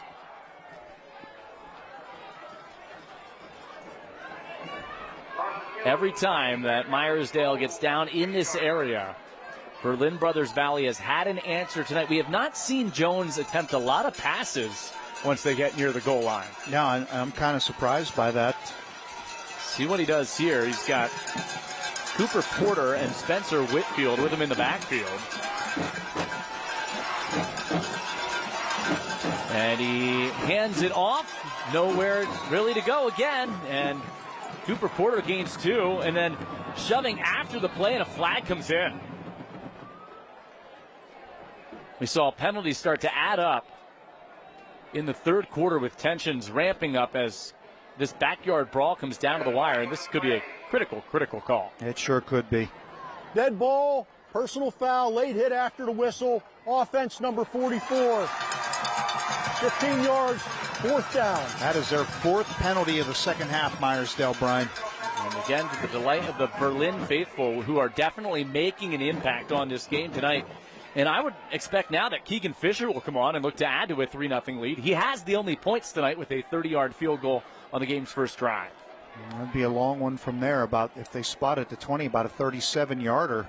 He certainly has the leg. We've seen that tonight. He absolutely does. And if he does, I'm going to be yelling, the band is on the field. He was on the field at halftime playing trumpet. I mean, he is Mr. Do-It-All tonight. I do not see Fisher yet.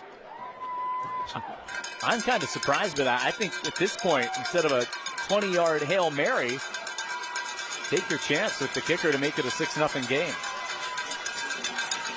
Right now, 3-0, that might be enough. Remember, Berlin Brothers Valley has shut out Meyersdale 3 of the last 4 years. Meyersdale wants to return the favor. Looks like a Hail Mary type package there with Whitfield remaining in to provide some extra protection. He's got time. He goes for the end zone. It is batted away. The pass nowhere near Matt Hainsworth, the intended target. Hoyman in coverage, and again, Berlin gets the stop. Hoyman hobbled there, leaving to knock that ball away. Look at top of your screen. He had Snyder wide open down the sideline. I don't think he ever looked that way. He tried to get down the seam instead. Looked like Hainsworth did have a step there on Hoyman, with Berlin just back and defending the goal line. And another decision for Ryan Donaldson. This is a game of big decisions for Donaldson. And ever since that opening drive, they have not paid off for Meyersdale. Let's take a look at one of tonight's West Central Equipment line mowers. It's Levi Leonard of Berlin Brothers Valley. He's back on offense now after as his defense and as a defensive tackle on that defense, they stood tall again in tight space down near the goal line. Yeah, they absolutely did. Now they need to get something going offensively. This Meyersdale defense has been a brick wall here tonight. They are running out of time to do it, and the pass is intercepted. Right back the other way. Gavin Steinberg, another takeaway for Meyersdale. Janidlo just heaving it up downfield for his brother Carson Janidlo, and Brady Janidlo commit the first play. Gavin Steinberg with the pick. 3rd turnover of the half for Berlin. And Janidlo trying to turn into the defender there. And Steinberg able to make the play. Slipped and fell down, little contact, but it looked like inadvertent contact and created an easy interception for Steinberg. And again, the pressure falls on the Berlin defense. Brian, this will be the fifth of six possessions for Meyersdale. Last 6 possessions to begin in plus territory. They have nothing to show for any of them so far. Their only points came on a drive that started at their own 20. And now it's thrown back to Gavin Steinberg and incomplete. Tight coverage by Spiker, the linebacker, covering the slot receiver. Well, it really looked like the right side of the offensive line got an early start on that one. Looked like everyone was a little bit confused there on the snap. Jones has thrown the ball well tonight. That ball did not come out clean. And to your point, we've seen a couple of players have trouble handling the football here in the second half. Brian Tripp recall, Jeff Page, our outstanding crew, getting a good one. A defensive battle tonight, 3-0 Meyersdale. It's a well-played football game. Don't let that score fool you here in the backyard brawl. Lance Jones goes up the middle, and Lance Jones goes down after a couple of yards. Carter Durst, linebacker, along with Jake Phillip making the tackle. You see Hoyman still trying to shake off a little bit of a play, and another 3rd and long for Meyersdale. And both offenses here really playing it pretty close to the vest in this second half. We haven't seen a whole lot of creativity, maybe, if that's the right word to use, Brian. It's just straight ahead power football, and neither defense willing to give an inch. Timeout taken here by Meyersdale before a big 3rd and 8. We're going to take it with them. 3-0. Red Raiders still in front. 9:43 to go. 4th quarter here on the Good Feet Stores Friday Night Rivals presented by Levin Furniture.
Dante Paul hoping his team can come from behind. It's been on his defense here tonight, and he calls the defense for Berlin Brothers. Valley has to be so thrilled with their effort. They've been in some tough spots all night long. A 3-0 Meyersdale lead. Meyersdale after the takeaway by Gavin Steinberg on the interception. Great field position again, but now facing a 3rd and 8 after the timeout. Yeah, every time Berlin's defense has had their backs against the wall, they have risen up and made a stop. Dante Paul taking over the Berlin program after his dad, 23 years as the head coach. Now he wants a timeout. 23 years as the head coach, owned this rivalry, this backyard brawl with Meyersdale. And this is living up to the billing here tonight. Both teams 4-1, both fighting for the top spot in the ICC South. And both teams in Class 2A and Class Single A ranked among the best in the state. And there's a reason for that, because they can both play defense really, really well. And they usually can generate enough offense to complement that defense. Tonight, the defenses are just really dominating in all facets of the game. If both these teams come in, they have an identity, and that's what they're playing to. They have not deterred from their game plan here tonight at all, and just kind of stuck with it to this point. I'm thinking one of these teams may attempt and have to execute some sort of gadget play to try to get somebody the football, Brian, in space. We haven't seen a lot of guys have a lot of room here tonight. The one run we saw earlier, and then the penalty right after it, and then that led to another penalty, and that backed it up 30 yards. And it was Just kind of a addition by subtraction in that situation. Well, the Berlin faithful right in front of the band, the cheerleaders. We've got the cowbells going to see if Meyersdale can convert here in a tough 3rd and 8. Leading 3-0 on a 30-yard field goal back in the first quarter. Lance Jones, plenty of time, throws over the middle, and it is intercepted by Berlin Brothers Valley. Lane Swanavec picked it off. There is a flag in the secondary. That's his 3rd interception of the season if it stands. Here's another look right here, right into your living room. Great shot from our camera crew. He just put the brakes on and reached back. That ball might have been thrown a little bit behind him. Is that going to be a horse collar tackle, or did he grab a piece of the face mask, maybe? No, it's going to be pass interference on the defense. Oh, my. Penalty. It might have been on. If we down. can see that again, there was contact. Probably did not impact the play there. Watch Swanavec as he comes in to make the interception, but contact with the wide receiver. Pushing the back right there on Ainsworth. Yep. Good spot by the official. Probably, again, did not impact the result of the play. Ainsworth had no chance to catch the pass, and Dante Paul now in disbelief again on the Berlin sideline. Another critical penalty. Penalties have mounted on both sides here in the second half. 6th one of the night for Berlin total in this football game. And another fresh set of downs for Meyersdale, back inside the red zone again, where they just have not cashed it in tonight. Spencer Whitfield to his right in a foot race to the edge with Corbin Cordell, who makes an excellent tackle along the sideline, grabbing him by the shoe tops. Terrific open field tackle. Looked like Whitfield was going to be able to get to the edge and turn it upfield. Cordell had other ideas. Holds him to a 4-yard gain, as you said. It looked like it could have been a big play as he rumbled to the outside. He checks out. Caleb Sines back into the backfield here with Caden Snyder and the quarterback Lance Jones. Now Snyder lines up as a tight end to help block for Sines. Good burst, goes up the gut for 3. And back into another 3rd down for Meyersdale, now at the 11-yard line. Time's certainly a factor. A Meyersdale score here, if they can get into the end zone to make it a 2-score game, that may be all she wrote for Berlin. Yeah, with the way their defense is going, that may be insurmountable. Heck, at this point, the 3-0 lead has been insurmountable. As we approach 8 minutes to play here in regulation. In these big spots tonight, it's been Lance Jones. Caleb Sines gets the carry, sidesteps one, and a great push up front, all the way down inside the 5-yard line, and he sets up 1st and goal from the 2. Yeah, you called it right, Brian. Great surge by that offensive line, just pushing the defenders back, and Sines just following their lead. And a chance now finally to cash in, Rick. That surge, that was all muscle up front from that offensive line. That's an experienced veteran group, and right there they just pushed everybody back off the football. We made the first man miss and then just got behind those big horses. Sines had some big plays here. The sophomore running back, he in this second half had one called back after a penalty, but he looks explosive. See if they go back to Whitfield to punch it in. It is a direct snap to Whitfield. Whitfield gets to the edge. Whitfield is in. Touchdown, Meyersdale! And a 2-score lead for the Red Raiders, looking for their first win here at Berlin since 2007. Spencer Whitfield. It took until the 7:21 mark of the 4th quarter, but finally the game's first touchdown. Yeah, and Whitfield earned that one. He has been a horse here tonight. He has fought for all the tough yardage. That one from 4 yards out. Another stiff arm, finds a little seam, turns it upfield. Into the end zone he goes. That is a Levin Furniture Play of the Game nominee. And now the guy who had the only 3 points to this point, Keegan Fisher, tacks on the extra point, and it is 10-0. Meyersdale here on the road in the backyard brawl. 7:21 to go. Should be an exciting finish coming your way here on the Good Feet Store's Friday Night Rivals presented by Levin Furniture.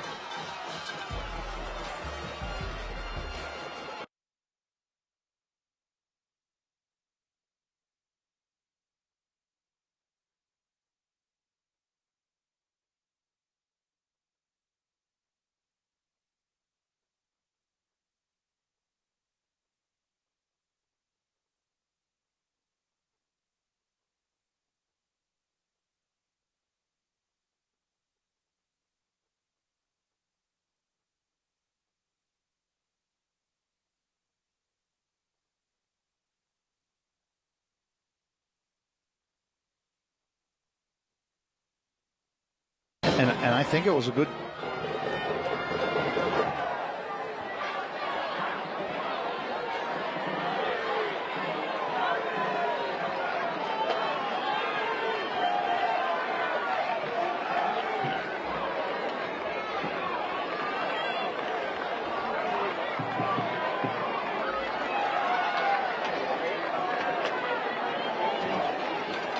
With a 10-0 lead, Meyersdale in front on the 4-yard touchdown run by Spencer Whitfield, and finally inside the red zone, they're able to punch one in. Remember how this started, though? You had the intercepted by Swanovec, and then first you had Steinberg taking it away, then Swanovec thought that he had the interception. But great field position all night long, and finally Meyersdale is the team that makes Berlin pay for all their takeaways. Yeah, as good as Berlin's defense is, and it's really good, when you give a team like Meyersdale that has that many guys that can hurt you offensively, that many opportunities, eventually they're going to cash one in. They did right there, and it was a big one. Over on the near side of the field, not on your screen, Dante Paul having a long chat with Mike Price again because of not that pick, but the one we were referencing, Rick, the Swanovec interception that was called back because of a pass interference call.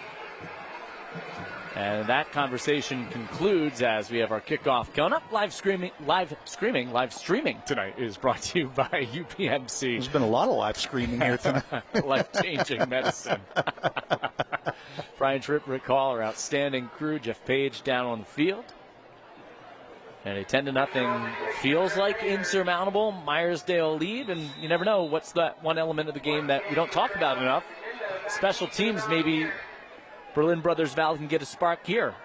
They certainly need one. They have been held to under 40 yards, 34 yards of offense to this point. They just have not gotten anything going. It is one heck of a performance by Meyersdale. And Keegan Fisher's kickoff handled by Janidlo, and Janidlo handled by the special teams unit of Meyersdale. It's going to be in the hands of the offense. Carson Janidlo returned it to the 26, and his brother Brady at the reins here, the junior quarterback for this young Berlin team. They are on the ropes here at home. Meyersdale finally with the 2-score lead. That was Caleb Snyder, the first man down on special teams to make the tackle.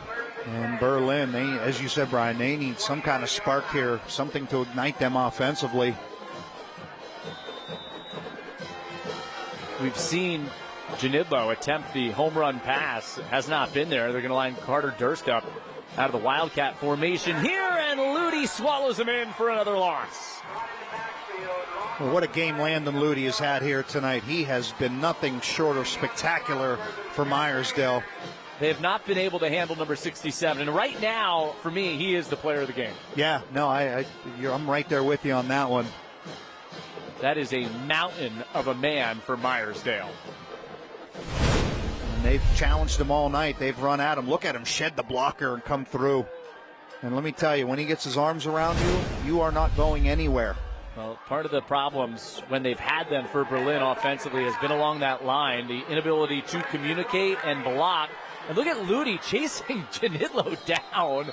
And Janidlo's pass to the sideline is incomplete, intended for Jaden Brown. You had to wait for the call there. Wasn't sure if Brown came up with that, but Ludi just sideline to sideline on every play. 6'3", 320 pounds, and he is just an athlete out there on the field. Yeah, he absolutely is. No question about it. You saw the wheels right there chasing down the quarterback. Meyersdale, some of the defenders firing up their crowd, and they can taste it now here on the road. Approaching the midway point of the fourth quarter, and they have surrendered absolutely nothing defensively here in the football game. One of the best defensive performances we have seen here on Friday Night Rivals against a good team. Janidlo buys some time, escaped Bulliard, and gets to the sideline. Pass incomplete, getting it away with Whitfield chasing him down. At a 4th and 12, and Dante Paul now will have to decide to kick it away with limited time remaining or keep the offense on the field. Meyersdale sent some people there. Berlin did a nice job of picking up the blitz, but just great coverage downfield by the Red Raiders. Nowhere to go with the football. Dawson Schaefer is on to punt with a 4th and 12. They set up for the return. Gavin Steinberg elects not to play the football. Mason Hoyman downs it at the 37. Well, maybe the best opportunity is for Berlin to get some points on the defensive side. But Meyersdale right now, Rick, is in command with a 10-0 lead and 6:08 to play. A 2-score lead here in the football game. Yeah, I can imagine we're going to see a lot of Spencer Whitfield here just to try to churn out some yards on the ground, keep that clock moving, and try to get out of here with their first win in 18 years. Lance Jones started this game hot passing. They have not had any rhythm in the passing game here in the second half. He threw the ball well in the first half. They just didn't score points. Only 3 points came on that opening drive. Here in the second half, Spencer Whitfield, the game's only touchdown, but some really good runs from his backfield mate, Caleb Sines, the sophomore, as well. Yeah, we saw him hit Matt Hainsworth a couple times in that first half. Just haven't been able to connect here in this second half. But right now, the clock in their favor. 6:08 to play, and it is Spencer Whitfield going right up the middle for 2. Tripped up by Carter Durst. And just watch that clock start to tick away. In fact, timeout. Nope, there's an injured player down the field for Berlin Brothers Valley.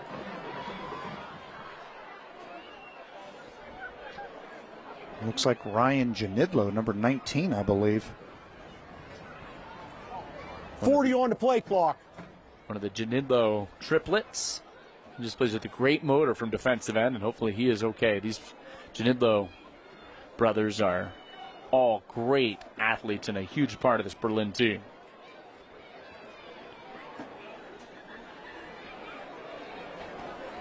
So they're going to check on him. He has his hands on his face mask, and it's really the only time tonight that you could hear a pin drop here at the Snyder Sports Complex. This is one of the great high school environments that we travel to on our circuit here across the area down here in Somerset County tonight. And good to see Ryan Janidlo get up and walk off under his own power with the trainer.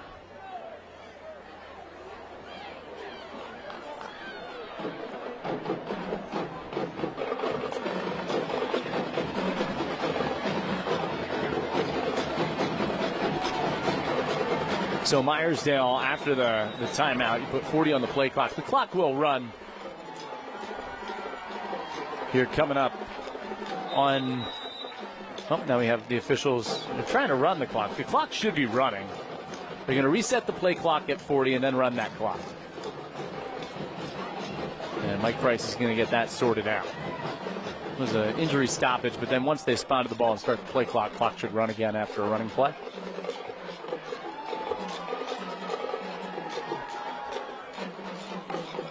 They're still talking it over, but yeah, you're absolutely right, Brian, what you said. They're going to have to reset it to 5 minutes and 55 seconds. Play clock's back, then they'll roll them both at the same time. And Meyersdale can take this all the way down to 5 minutes and 15 seconds if they want before snapping the football before a 2nd and 7. And they're starting to get to the point where they're just maybe 2 first downs away from putting it away and not giving Berlin even the ball back to get any points here tonight. Berlin held to less than 40 yards of total offense. They've had no passing game at all. Well, we talked about that magic number of 3 turnovers that Berlin feels they can get every game. Well, they've turned the ball over 3 times themselves. They've only forced 1. Have not had that magic touch tonight. Nearly had a turnover on the game's opening drive. That's a white jersey for Cooper Porter galloping up the middle, and his fresh legs allow him to pick up 5. It sets up the 3rd and short. Took a hard hit at the end, but the clock now will wind down underneath 5 minutes to play, and if Berlin wants any chance, I feel like they have to get off the football field right here. Absolutely do. No question about that. You can only imagine what's running through the minds of all those wearing the black and red on the other side supporting Meyersdale. So many bad memories through the years, at least in recent memory, coming here. I'm sure there's plenty over there in the stands that remember when Meyersdale dominated this rivalry. Last win, in fact, for the Red Raiders back in 2019, a 28-14 win. But then Berlin, wow, the ball came out there on the carry. Snyder right near the mark. Depends on the spot. Looks like they're going to put it at the 48. But then Berlin beat them that year 49-7 in the playoffs, so I don't know that you can really count the regular season win. They're going to bring the chains out here. Well, I think it's going to be a little bit short. You've been right on the ball tonight. And you were right, that ball did come loose at the end. He had the presence of mind to reach out and repossess it.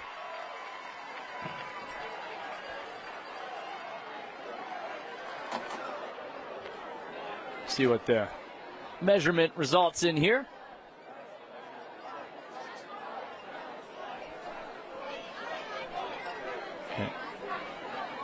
And it is a chain length short. Nope, it's first down. Oh, my. And Dante Paul with his hands up. We're looking at it.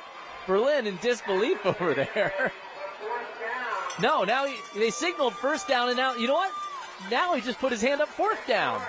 It's fourth down. Mike Price looked at the chains, and it was so close. You needed Gene Steratore out there with the index card. How do you I think this crew's been great tonight, but how do you signal first? And that's what Ryan Donaldson's saying. You just pointed first down. What is it? Wow. That's something you don't see too often. You can hear the Meyersdale faithful booing from the other side of the field. You remember when Gene Steratore did that with the index card? I do. Pittsburgh native Gene Steratore, one of the great basketball and football officials of all time. I didn't know he was a Pittsburgh native. Yeah. Here you go. One last chance. Can Berlin get another stop? It is fourth and an index card. Now the play stopped again, as our officials try to get on the same page.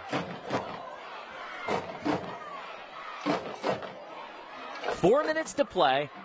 A first down here, with it being a two-score game, barring a turnover, could essentially end this football game. It's the only thing that could undo it here for Meyersdale, which is not allowed anything the other way. Crowd up at the line of scrimmage. And ahead for the first down, Lance Jones. And that first down brought to you by Ziegler Chevrolet. And that should drive them right on out of here with a victory. You would think it would. That clock's just going to roll, and the chains are moving. Dante Paul has 2 timeouts left, but Meyersdale with that first down, finally able to convert one of those 4th and shorts, and that should help them wrap it up. What a win. What a defensive performance. This has been one for the memory books for sure. All their fans, Rick, I'm watching, they're starting to line the railing on that side of the field. You can only imagine what this celebration is going to be like after the short drive home here tonight. It's going to be a happy one for sure for them. Berlin's going to regroup and try to figure out how to get that offense going. Whitfield for a yard. Timeout Berlin.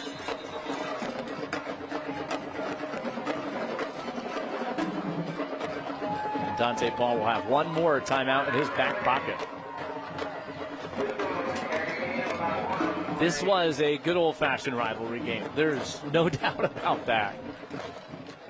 It lived up to the billing. And you love when games live up to the hype and live up to the billing, and this one has. And boy, this was just a physical football game. All right, Rick, let's take a look at tonight's school bus stop of the game. This is the school bus stop of the game. Always remember to stop when the school bus arm is out. All right, it's been a game dominated by defense, and here is that Meyersdale's Wildcat formation. Second half, it set the tone for the second half. They get the turnover on a bad exchange from Durst and Jaden Brown. Yeah, I think it did set the tone in the sense that, Meyersdale kind of thought, Berlin's going to make some adjustments at halftime, try to get their offense going. They didn't have much offense in that first half. Then when they come out in the second half, get the turnover on the first play, that was a tone setter.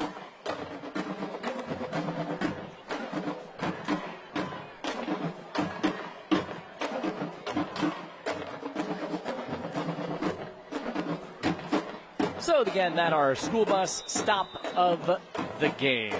Oh yeah, they're ready to celebrate on that side. They are ready to celebrate for Meyersdale. critical first down on a 4th and inches after all those. Man, they just had.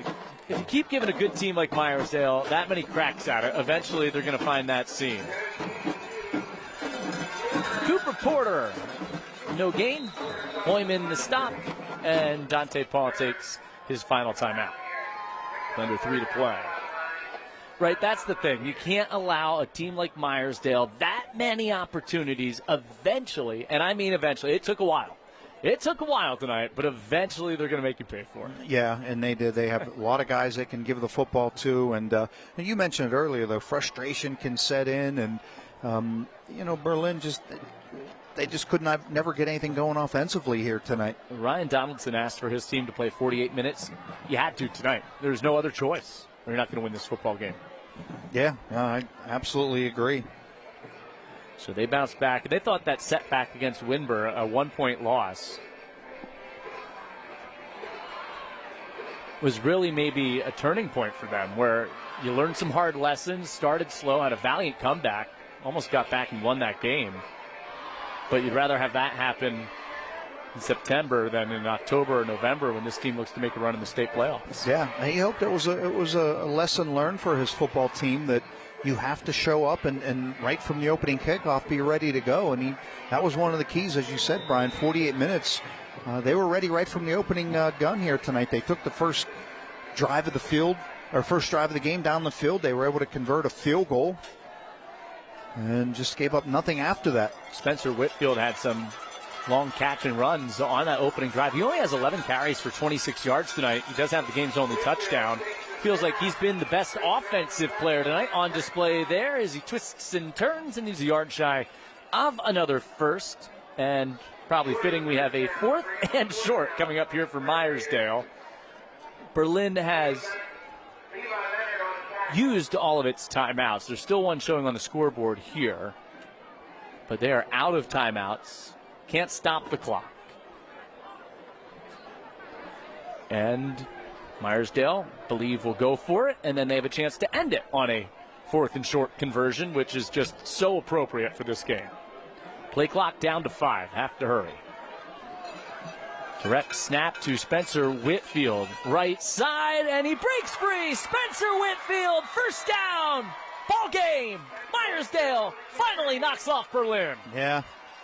The man you would want to have the football right there was Whitfield, and that offensive line, Brian, gave him a little bit of a gap to get through, a little seam. You'll see it coming up right here. Nice job on the right side of that line. His physicality, Rick, here in the 4th quarter started to wear down Berlin. Not gaudy offensive numbers, but just enough, and he finally forced as sure a tackling team as there is to miss a couple of tackles. Yep. Right across the board, Brian. Sorry. Yeah, they go into the victory formation now, Rick, and this is a long time coming. Their first win at Berlin since September 7th, 2007. 2007, a rivalry that's been one-sided. Meyersdale licking their chops to get out here tonight. And 10-0, they're going to knock off the Mountaineers to get to 5-1 on the year. And now, can Berlin Brothers Valley their first loss in the ICC? And now everyone in the ICC has at least one loss in the South Division. Parity rolls in the inter-county South. Need to take 2 more kneel downs here. Got to feel good for this senior class as one of those seniors kneels it out, Lance Jones, in his 3rd year as the starting quarterback.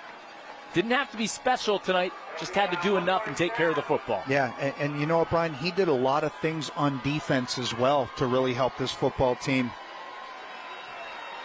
Certainly that defense for Meyersdale, and we got one more kneel down to go.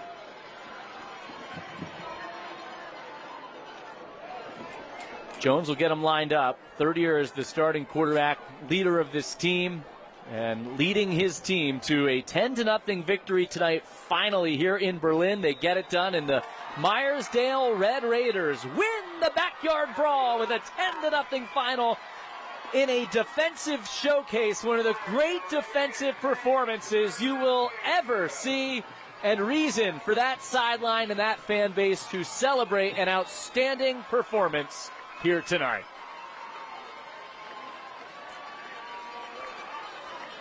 Let's take a look back at the Bud's Auto Sales drive of the game. Bud's Auto Sales. No one drives a better deal than Bud. Visit them at budsautosales.com. A lot of short fields tonight for Meyersdale.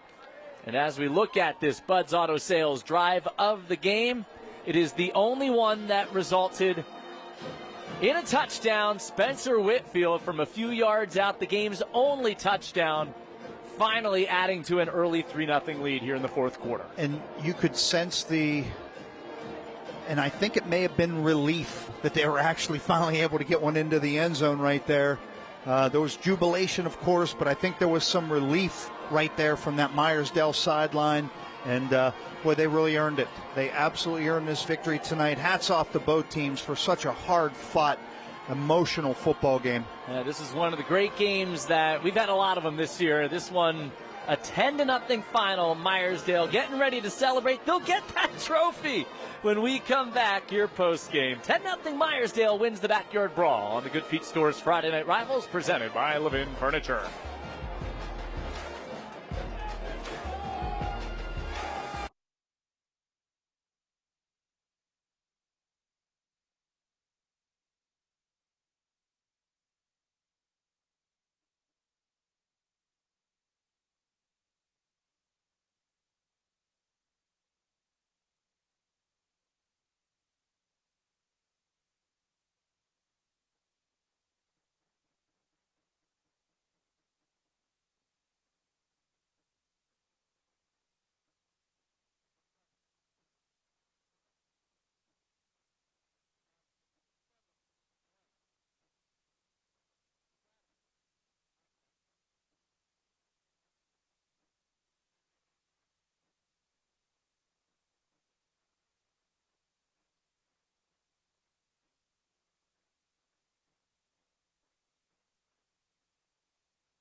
All right, Rick, did you think we'd have a 10-0 game when we saw those first three plays? No. I thought maybe after the second possession we might have a 10-0 game, but I'll tell you what, the defense has really just dug in, Brian, and this was a special night defensively for both of these teams. Berlin able just to make really one or two more plays than Berlin. That was a difference in this football game. Yeah, Meyersdale wins it by a 10-0 final, and Jeff Page has the winning Red Raiders ready on the field. Their first win here, Jeff, since 2007 over their rivals. Coach, what an environment here tonight. This is a rivalry. To say the least, this is a big one for your program tonight. Yeah, super proud of my guys. One of the biggest rivalries in the area, and tonight, super proud of my guys, like I said, and we came on top of this one here, the Backyard Brawl of 2025. What do you have to say about your defense's performance tonight? Well, I mean, there was 0 points up on the scoreboard for Berlin, and, I don't know if there's much else to say. Coach, I'm going to turn to my left here. I've done a lot of these Friday Night Rivals football games, and believe me, this is the first time that we've had a lineman as our player of the game, at least since I've been doing this. Our player of the game is number 67, Landon Ludy. Landon, a lot of domination on both sides of the ball. You seem to have a real motor out there. Yeah, I do. What do you have to say about your team's performance and what this win, playing the Backyard Brawl, your rival, what it means to you and your teammates? This means a lot to us. We worked so hard for this, and we came out and did it. But I want to tell you something. There are two things I don't want to do in life. I don't want to get hit by a train, and I don't want to get tackled by you. All right? So I've got our Friday Night Rivals Winners Trophy brought to you by the Good Feet Store and Keystone Engraving. Coach, I'm going to give it to you and your team. Guys, this is the time where y'all can be free to get as loud and crazy as you want. Congratulations. Back up to you guys in the booth. That looks like frustration from 2007 that they let out there. One of the best celebrations, one of the great celebrations.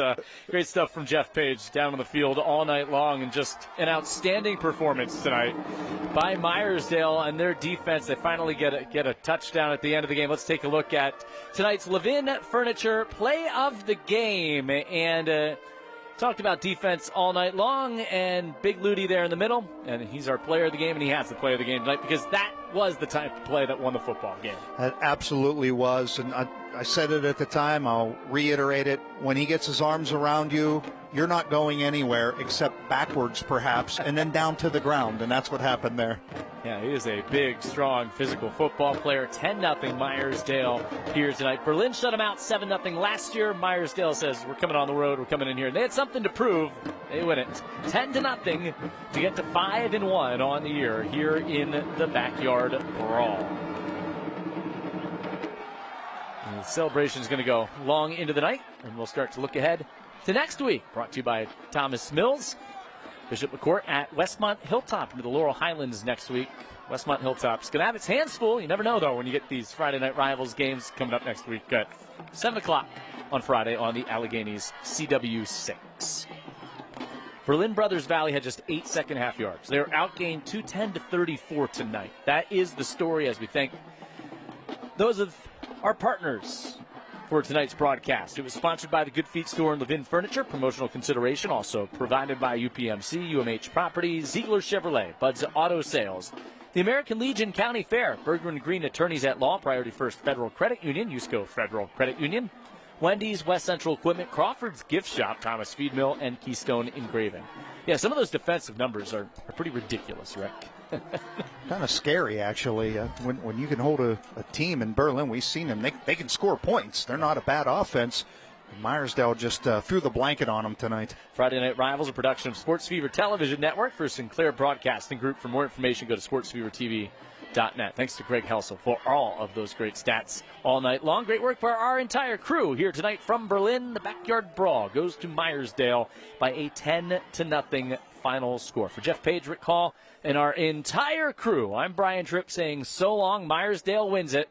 Celebration, I promise, it's going to be a lot more electric than that here in just moments. They have the trophy. They're going home winners tonight. Meyersdale wins it here on the Good Feet Store's Friday Night Rivals, presented by Levin Furniture.